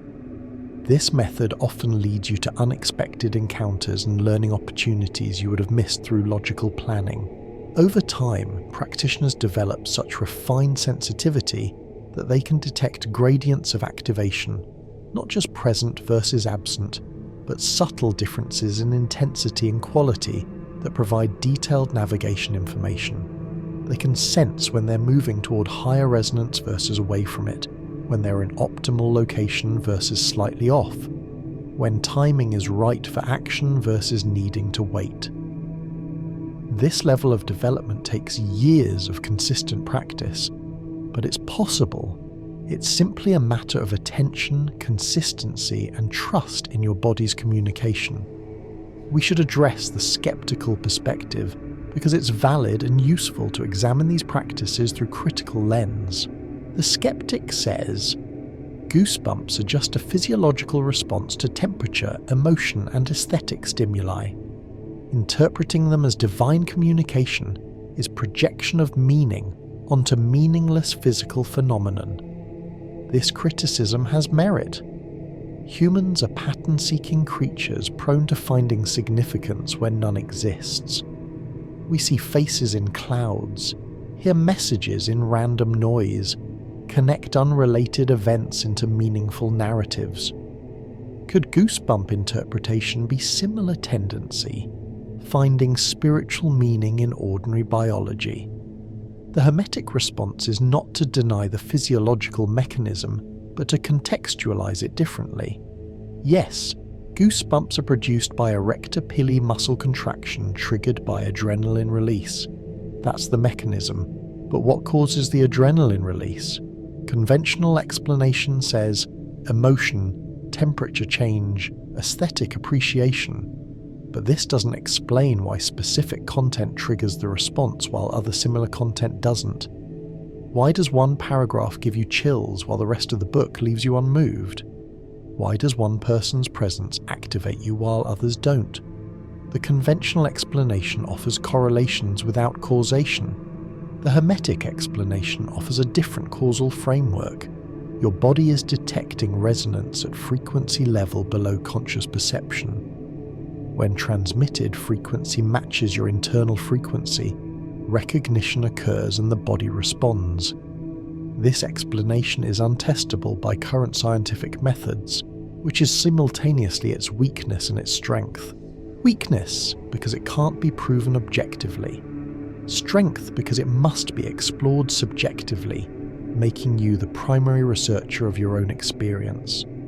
The question isn't whether goosebumps are objectively divine communication. The question is whether treating them as such produces useful results in your life. This is pragmatic approach to spiritual practice. Don't believe or disbelieve. Test. If working with goosebumps as truth detector helps you make better decisions, strengthens your intuition, connects you with resonant people and teachings, and generally improves your life, then the practice has value regardless of whether the underlying explanation is objectively true. If treating goosebumps as meaningless physiological response serves you better, then use that framework. The test is outcomes, not ideology. Many practitioners report that the goosebump framework produces measurably better outcomes than alternatives they've tried. They make decisions more efficiently with less mental spinning. They find teachers and teachings more aligned with their needs. They avoid costly mistakes they would have made through logic alone. They feel more connected to sense of purpose and direction. These are pragmatic results. Whether they come from divine recognition or refined intuition or unconscious pattern detection is a semantic question. What matters is that paying attention to goosebumps and treating them as meaningful guidance produces positive results in actual lived experience. There's also neuroscientific framework that supports goosebumps' significance without requiring spiritual explanation. Research on interoception, the perception of internal bodily states, shows that people vary enormously in their ability to accurately detect signals from their own bodies. Some people can reliably sense their heartbeat without measuring it. Others cannot detect any internal signals consciously. And this variation in interoceptive ability correlates with differences in decision-making, emotional regulation, and intuitive accuracy. People with stronger interoception make better decisions, have more stable emotions, and demonstrate more accurate intuitive judgments. Goosebumps are an interoceptive signal, your body communicating something to your consciousness. People who ignore these signals are missing data that could inform better choices. People who attend to these signals and learn to interpret them are essentially training their interoceptive sensitivity, which has downstream benefits for all kinds of decision-making and emotional processing. From this perspective, working with goosebumps isn't about divine communication. It's about developing a capacity, interoceptive awareness, that human nervous systems possess but most people never train. This explanation might be more palatable to skeptics while supporting the same practices. The ultimate point is that multiple explanatory frameworks can coexist. Hermetic practitioners can believe they're receiving monad transmission. Neuroscience-oriented practitioners can believe they're training interoception. Religious practitioners can believe they're feeling the Holy Spirit. Psychological practitioners can believe they're accessing unconscious knowledge. All of these frameworks support the same basic practices. Pay attention to goosebumps, track when they occur, investigate what triggers them, use them as information about resonance and alignment. The practice doesn't depend on agreement about underlying mechanism. It depends on willingness to experiment and observe results. Let's integrate everything into practical roadmap. If you want to develop goosebump sensitivity and learn to work with it as a navigation tool, here's a structured approach covering 30 days. This roadmap assumes you're starting from baseline sensitivity. You experience goosebumps occasionally but have never worked with them deliberately. Days 1 to 7, sensitization period. Implement the 3-part protocol from the Corpus Hermeticum. Eat lightly, mostly fruits, vegetables, and water. Minimize heavy foods, processed foods, alcohol. Take cold showers daily, starting with 30 seconds and increasing by 10 seconds each day. Practice 1 hour of intentional silence daily. No speaking, no input, no distraction. During this week, simply notice when goosebumps occur. Don't try to interpret or work with them yet. Just observe and mentally note, goosebumps now. This week is about clearing the receiver and training basic observation. Days 8 to 14, pattern identification. Continue the basic sensitization practices but add systematic tracking. Keep a journal where you record every goosebump occurrence you notice. For each occurrence, note what time of day, what were you doing, where on your body, how long did it last, what were you thinking / feeling / experiencing right before. At the end of each day, review your entries. Look for patterns. Are there certain times of day when activation is more frequent? Certain activities, certain physical locations, certain mental states. You're building your personal activation map. Days 15 to 21, trigger identification and return practice. Now that you're reliably noticing goosebumps and have some pattern data, begin working with the first advanced practice, returning to the trigger point. When goosebumps occur during reading, listening, or observing, stop immediately. Go back to the exact trigger point. Engage with it repeatedly until you understand what your body marked. Write down your findings. What specific content, phrase, or moment triggered the activation? What meaning or significance does it have for you? This week trains the skill of extracting gnosis from marked moments. Days 22 to 28. Intentional activation practice. Add the second advanced practice. Triggering activation through memory. Choose one powerful goosebump experience from your journal. Spend 10 to 15 minutes daily reconstructing that experience in vivid detail and attempting to recreate the physical response. Don't be discouraged if the recreated response is subtle at first. Any sensation at all indicates you're activating the mechanism. With daily practice, the recreated response will strengthen. By the end of this week, you should be able to trigger at least mild activation on demand. Days 29 to 30. Truth detection practice. Implement the third advanced practice. Using Goosebumps as decision-making tool. Face a choice or question you've been considering. Present the options to yourself, clearly, while in a calm, centered state. Notice your body's response to each option. Which produces activation? Which produces neutrality? Which produces contraction? Make your choice based on this somatic feedback rather than mental analysis alone. Then track the outcome over the following days and weeks. Did the body-guided choice lead to better results than your usual decision-making methods? This feedback loop helps you develop trust in the technique.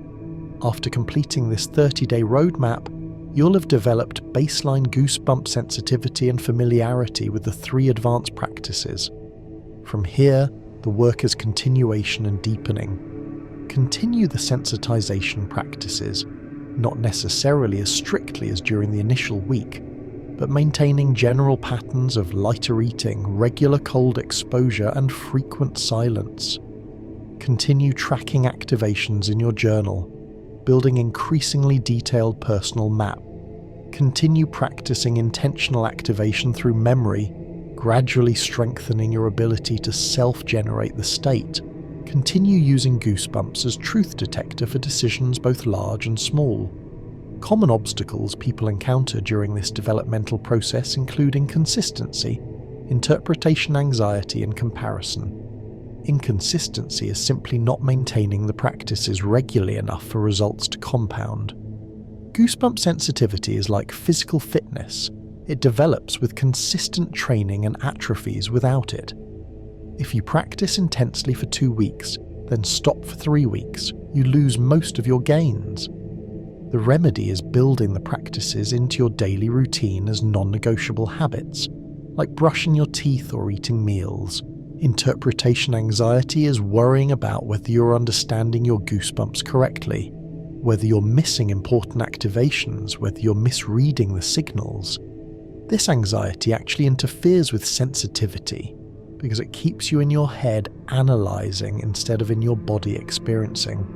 The remedy is trusting that you can't get it wrong. Your body's communication is always perfect.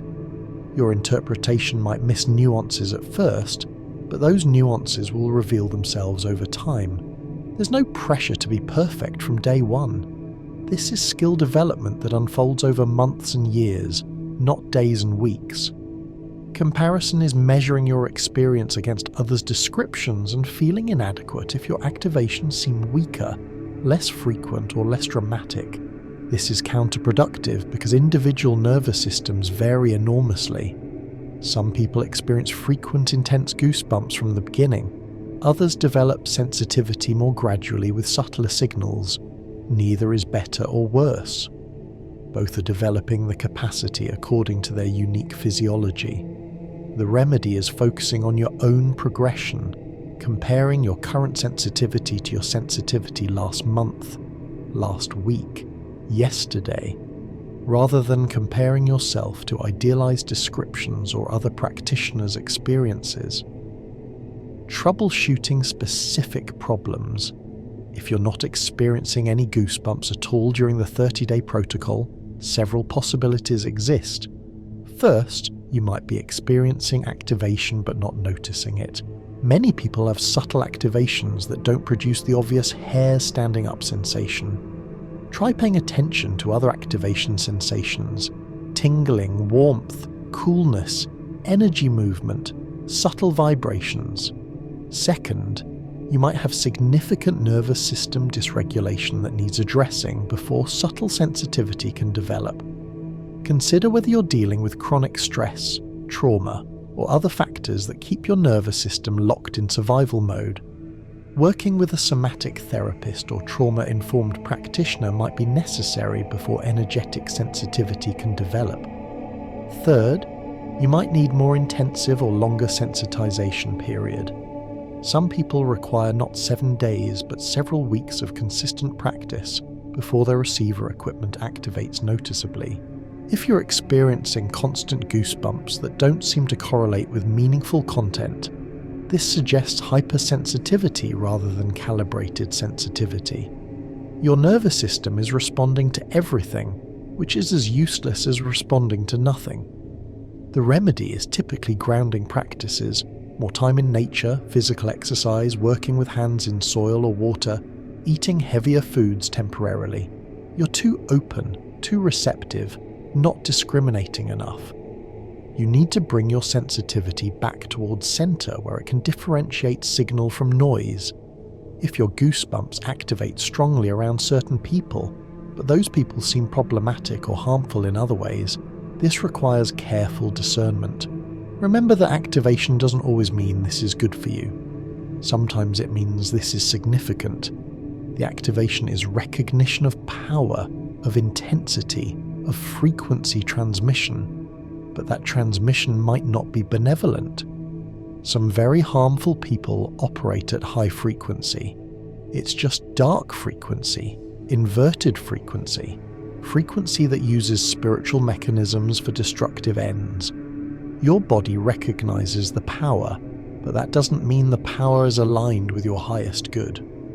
This is where combining goosebump recognition with other forms of discernment, mental assessment, emotional response, behavioral observation, long-term outcome tracking becomes essential.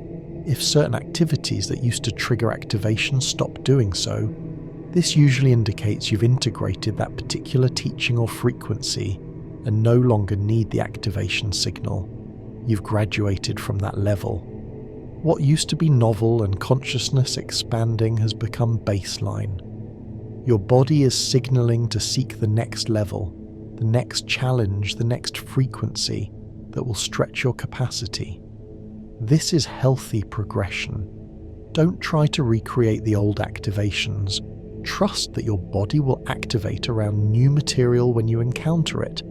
For measuring progress beyond subjective experience, track 3 quantifiable metrics. First, frequency of activation. Count how many times per day you notice goosebumps. Early in practice, this might be 0 to 2 times daily. After months of development, this typically increases to 5, 10, 15 times daily as you become more sensitive and more attuned to subtle activations. Second, speed of recognition. Measure how quickly you notice activation once it begins.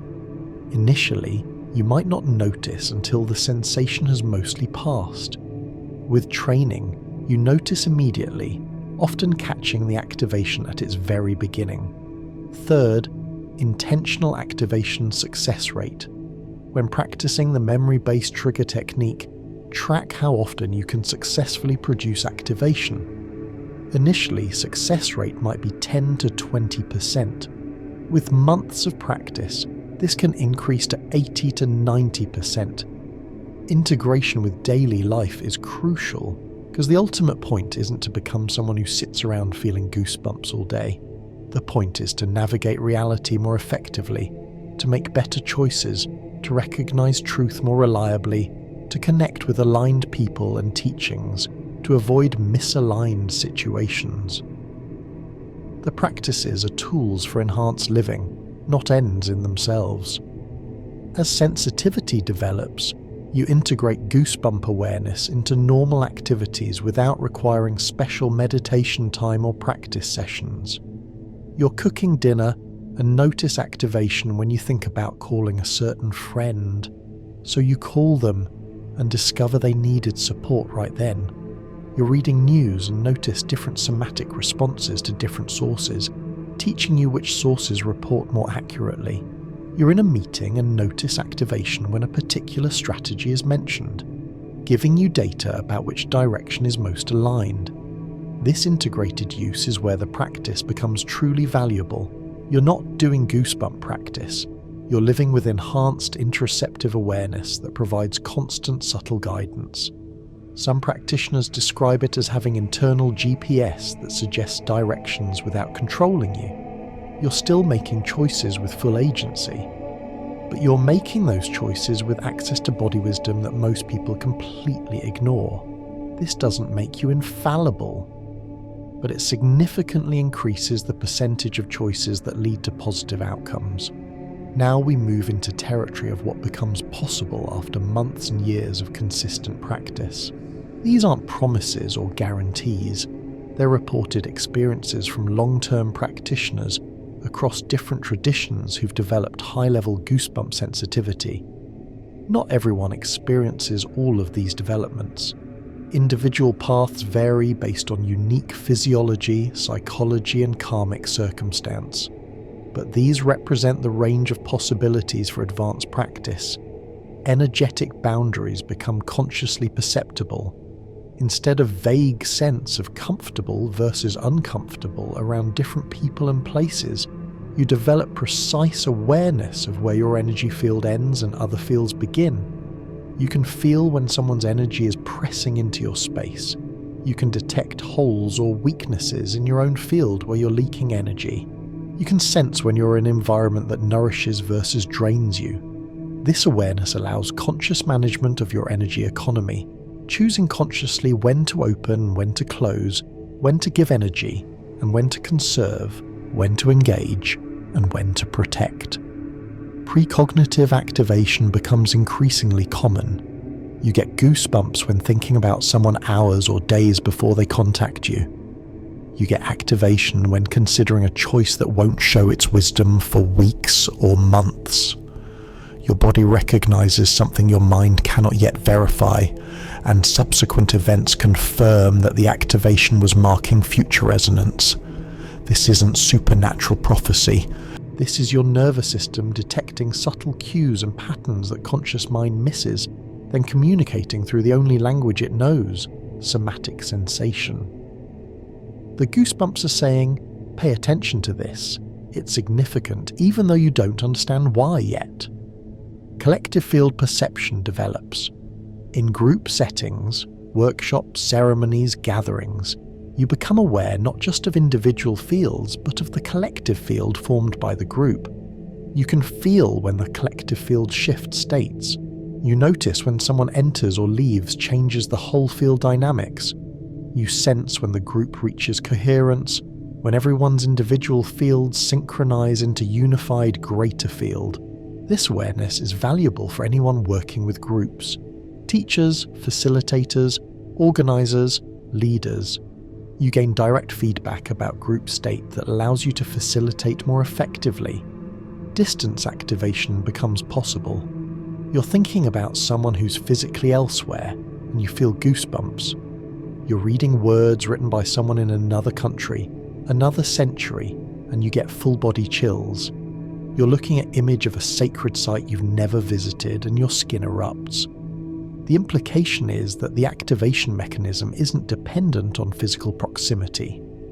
Frequency resonance can occur across space and even across time. This challenges conventional models of how consciousness and energy work, but it's consistently reported by practitioners who develop high sensitivity. Teaching transmission capacity develops.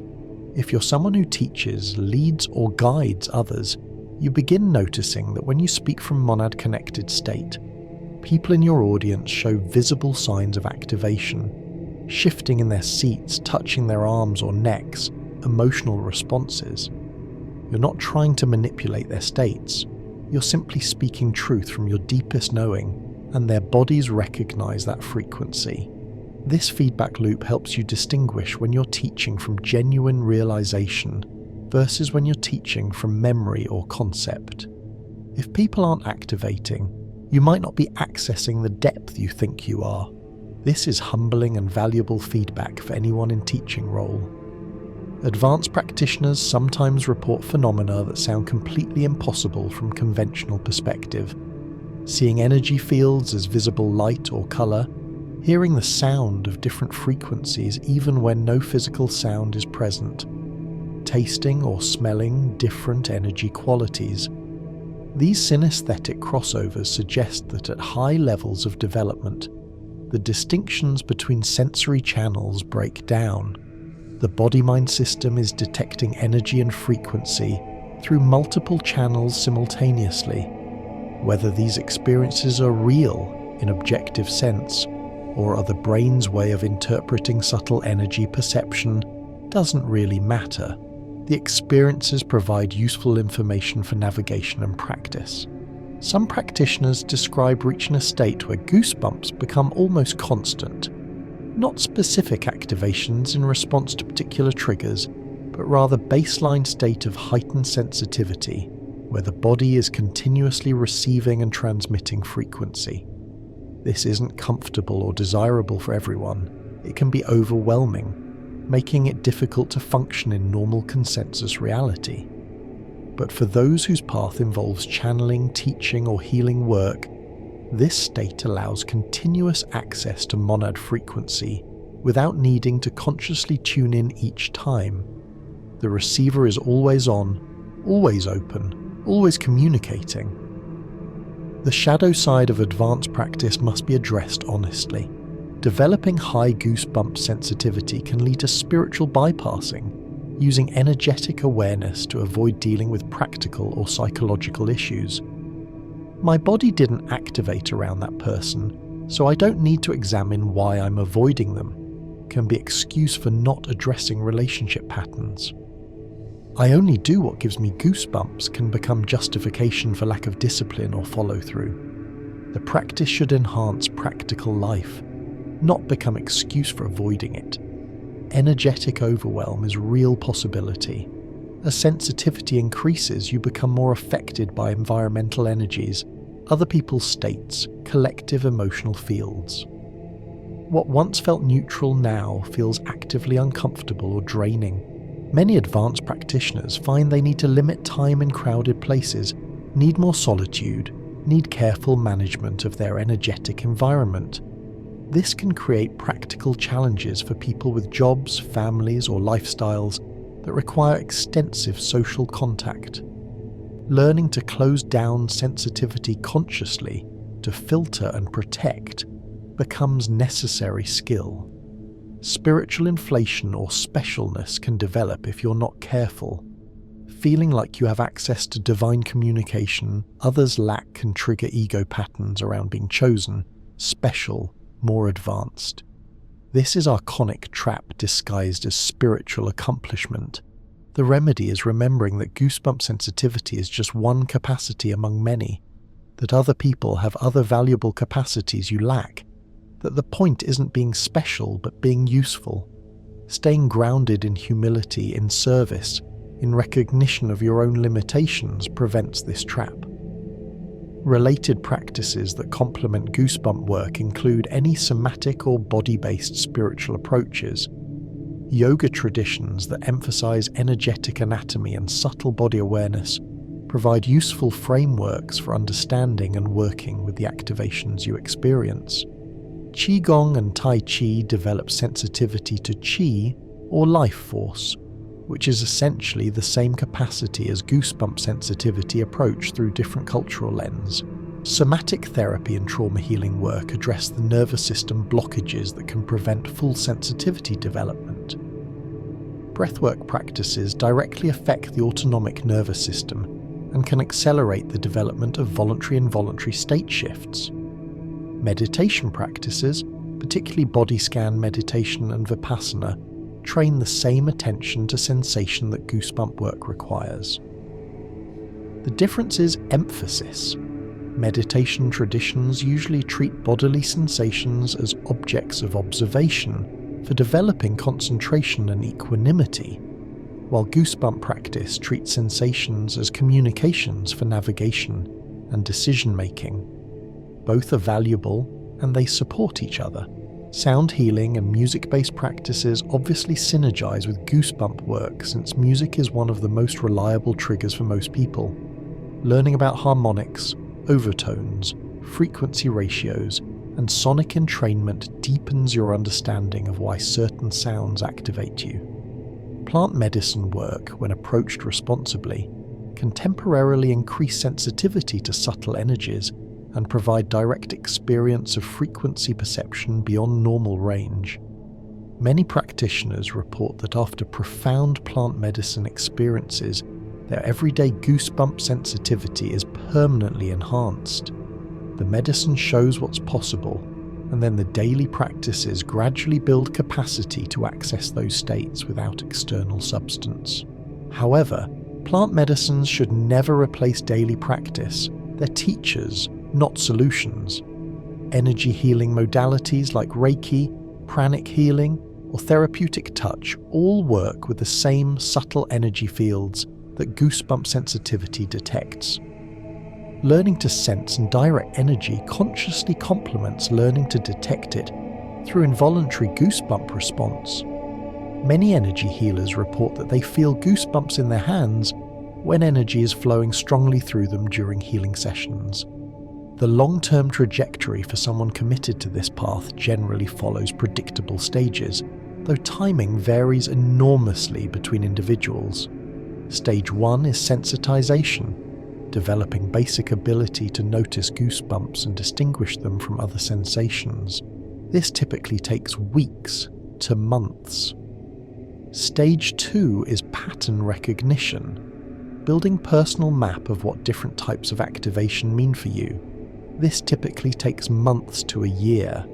Stage 3 is integration, incorporating goosebump awareness into daily decision-making automatically without conscious effort. This typically takes 1 to 2 years. Stage 4 is refinement, developing precision in reading subtle distinctions between similar activations, expanding your activation vocabulary from simple yes/no to nuanced communication with many layers. This typically takes 2 to 5 years. Stage 5 is transmission, becoming someone whose presence and words trigger activations in others, moving from receiver to broadcaster. This typically takes 5 to 10 years minimum. Stage 6 is teaching, being able to guide others in developing their own sensitivity rather than just transmitting frequency to them. This requires mastery, usually taking 10 years or more of serious practice. Not everyone moves through all stages. Some people develop strong sensitivity quickly, but never move into transmission or teaching roles. Others move slowly through early stages, but eventually become powerful teachers. The path isn't linear. You might jump ahead in one area while lagging in another. You might reach advanced capacity, then lose it temporarily during life crises or health challenges, then rebuild. The trajectory described here is general pattern, not rigid requirement. Community and lineage become important for advanced development. While initial sensitivity can be developed solo, advancing to higher stages typically benefits from contact with others walking similar path. This can take many forms: online communities, local practice groups, workshops and retreats, one-on-one mentorship, formal training programs. The value is having mirrors who can confirm your experiences, guides who've navigated the territory before you, and peers who understand what you're working with. Trying to develop advanced capacities completely alone is possible, but unnecessarily difficult and potentially destabilizing. However, community also brings challenges. Spiritual communities can become echo chambers reinforcing shared beliefs without critical examination. They can develop hierarchies and power dynamics that contradict the egalitarian nature of direct knowing. They can attract narcissistic teachers who exploit students' desire for guidance. Navigating these challenges requires the same discernment you've been developing through goosebump practice. Notice your body's response to community and teachers. If something feels off despite surface appearance of legitimacy, trust that. If your body activates strongly around certain people or teachings within the community, follow that recognition. Use your developed sensitivity to navigate community territory skillfully. For those interested in historical lineages, several threads connect to modern practitioners. The Hermetic tradition continued through Renaissance magical orders, Freemasonry, Rosicrucianism, and 19th century occult revival groups like the Hermetic Order of the Golden Dawn. Many contemporary teachers trace lineage through these channels. The Christian mystical tradition preserved body-based awareness through contemplative monasticism, hesychasm, and charismatic movements. The Hindu Tantra traditions maintained unbroken lineages of practice focused on energetic awakening, particularly within Kashmir Shaivism and certain Bengali schools. The Taoist alchemical tradition passed down methods for working with subtle energy through centuries of master-student transmission. The Sufi orders preserved ecstatic practices including dhikr, sama, and whirling designed to induce embodied spiritual states. You don't need to join formal lineage to benefit from these practices. The techniques work regardless of credentials or initiations. But if you feel called to deeper study, investigating these historical streams can provide context, additional practices, and connection to larger tradition. Many people find that studying the historical context enriches their practice even if they never join formal lineage. Books and resources for continued learning include primary texts like the Corpus Hermeticum itself, the Everard translation, or the more modern translation by Brian Copenhaver. Both provide access to the source material. The Nag Hammadi library contains additional Gnostic texts describing embodied awakening. For neuroscience perspective, Antonio Damasio's work on somatic markers and embodied cognition provides scientific framework for understanding body-based knowing. Stephen Porges' polyvagal theory explains nervous system states and helps understand the mechanics of goosebump activation. For somatics and trauma work, Peter Levine's writings on somatic experiencing and Bessel van der Kolk's work on trauma and the body are essential. For sound and frequency work, Jonathan Goldman's books on sound healing provide practical introduction. The work of Joachim Ernst Berendt on the world as sound and Mitch Nuhr's research on the healing power of sound offer deeper exploration. For energetic anatomy, books on chakras, nadis, and subtle body from yoga traditions provide one framework, while Chinese medicine texts on meridians and acupuncture provide another. Different frameworks can seem contradictory. Chakras don't map perfectly onto meridian systems, for instance, but they're different valid maps of the same territory. Choose the framework that resonates with your background and interests. Online resources include various communities focused on Gnostic practice, Hermetic philosophy, and embodied spirituality. Forums, Discord servers, Reddit communities, and social media groups all exist where practitioners share experiences and insights. Quality varies enormously. Some communities are knowledgeable and supportive, others perpetuate misinformation or become toxic. Use your developed discernment when exploring online spaces. If a community feels off, trust that and keep looking.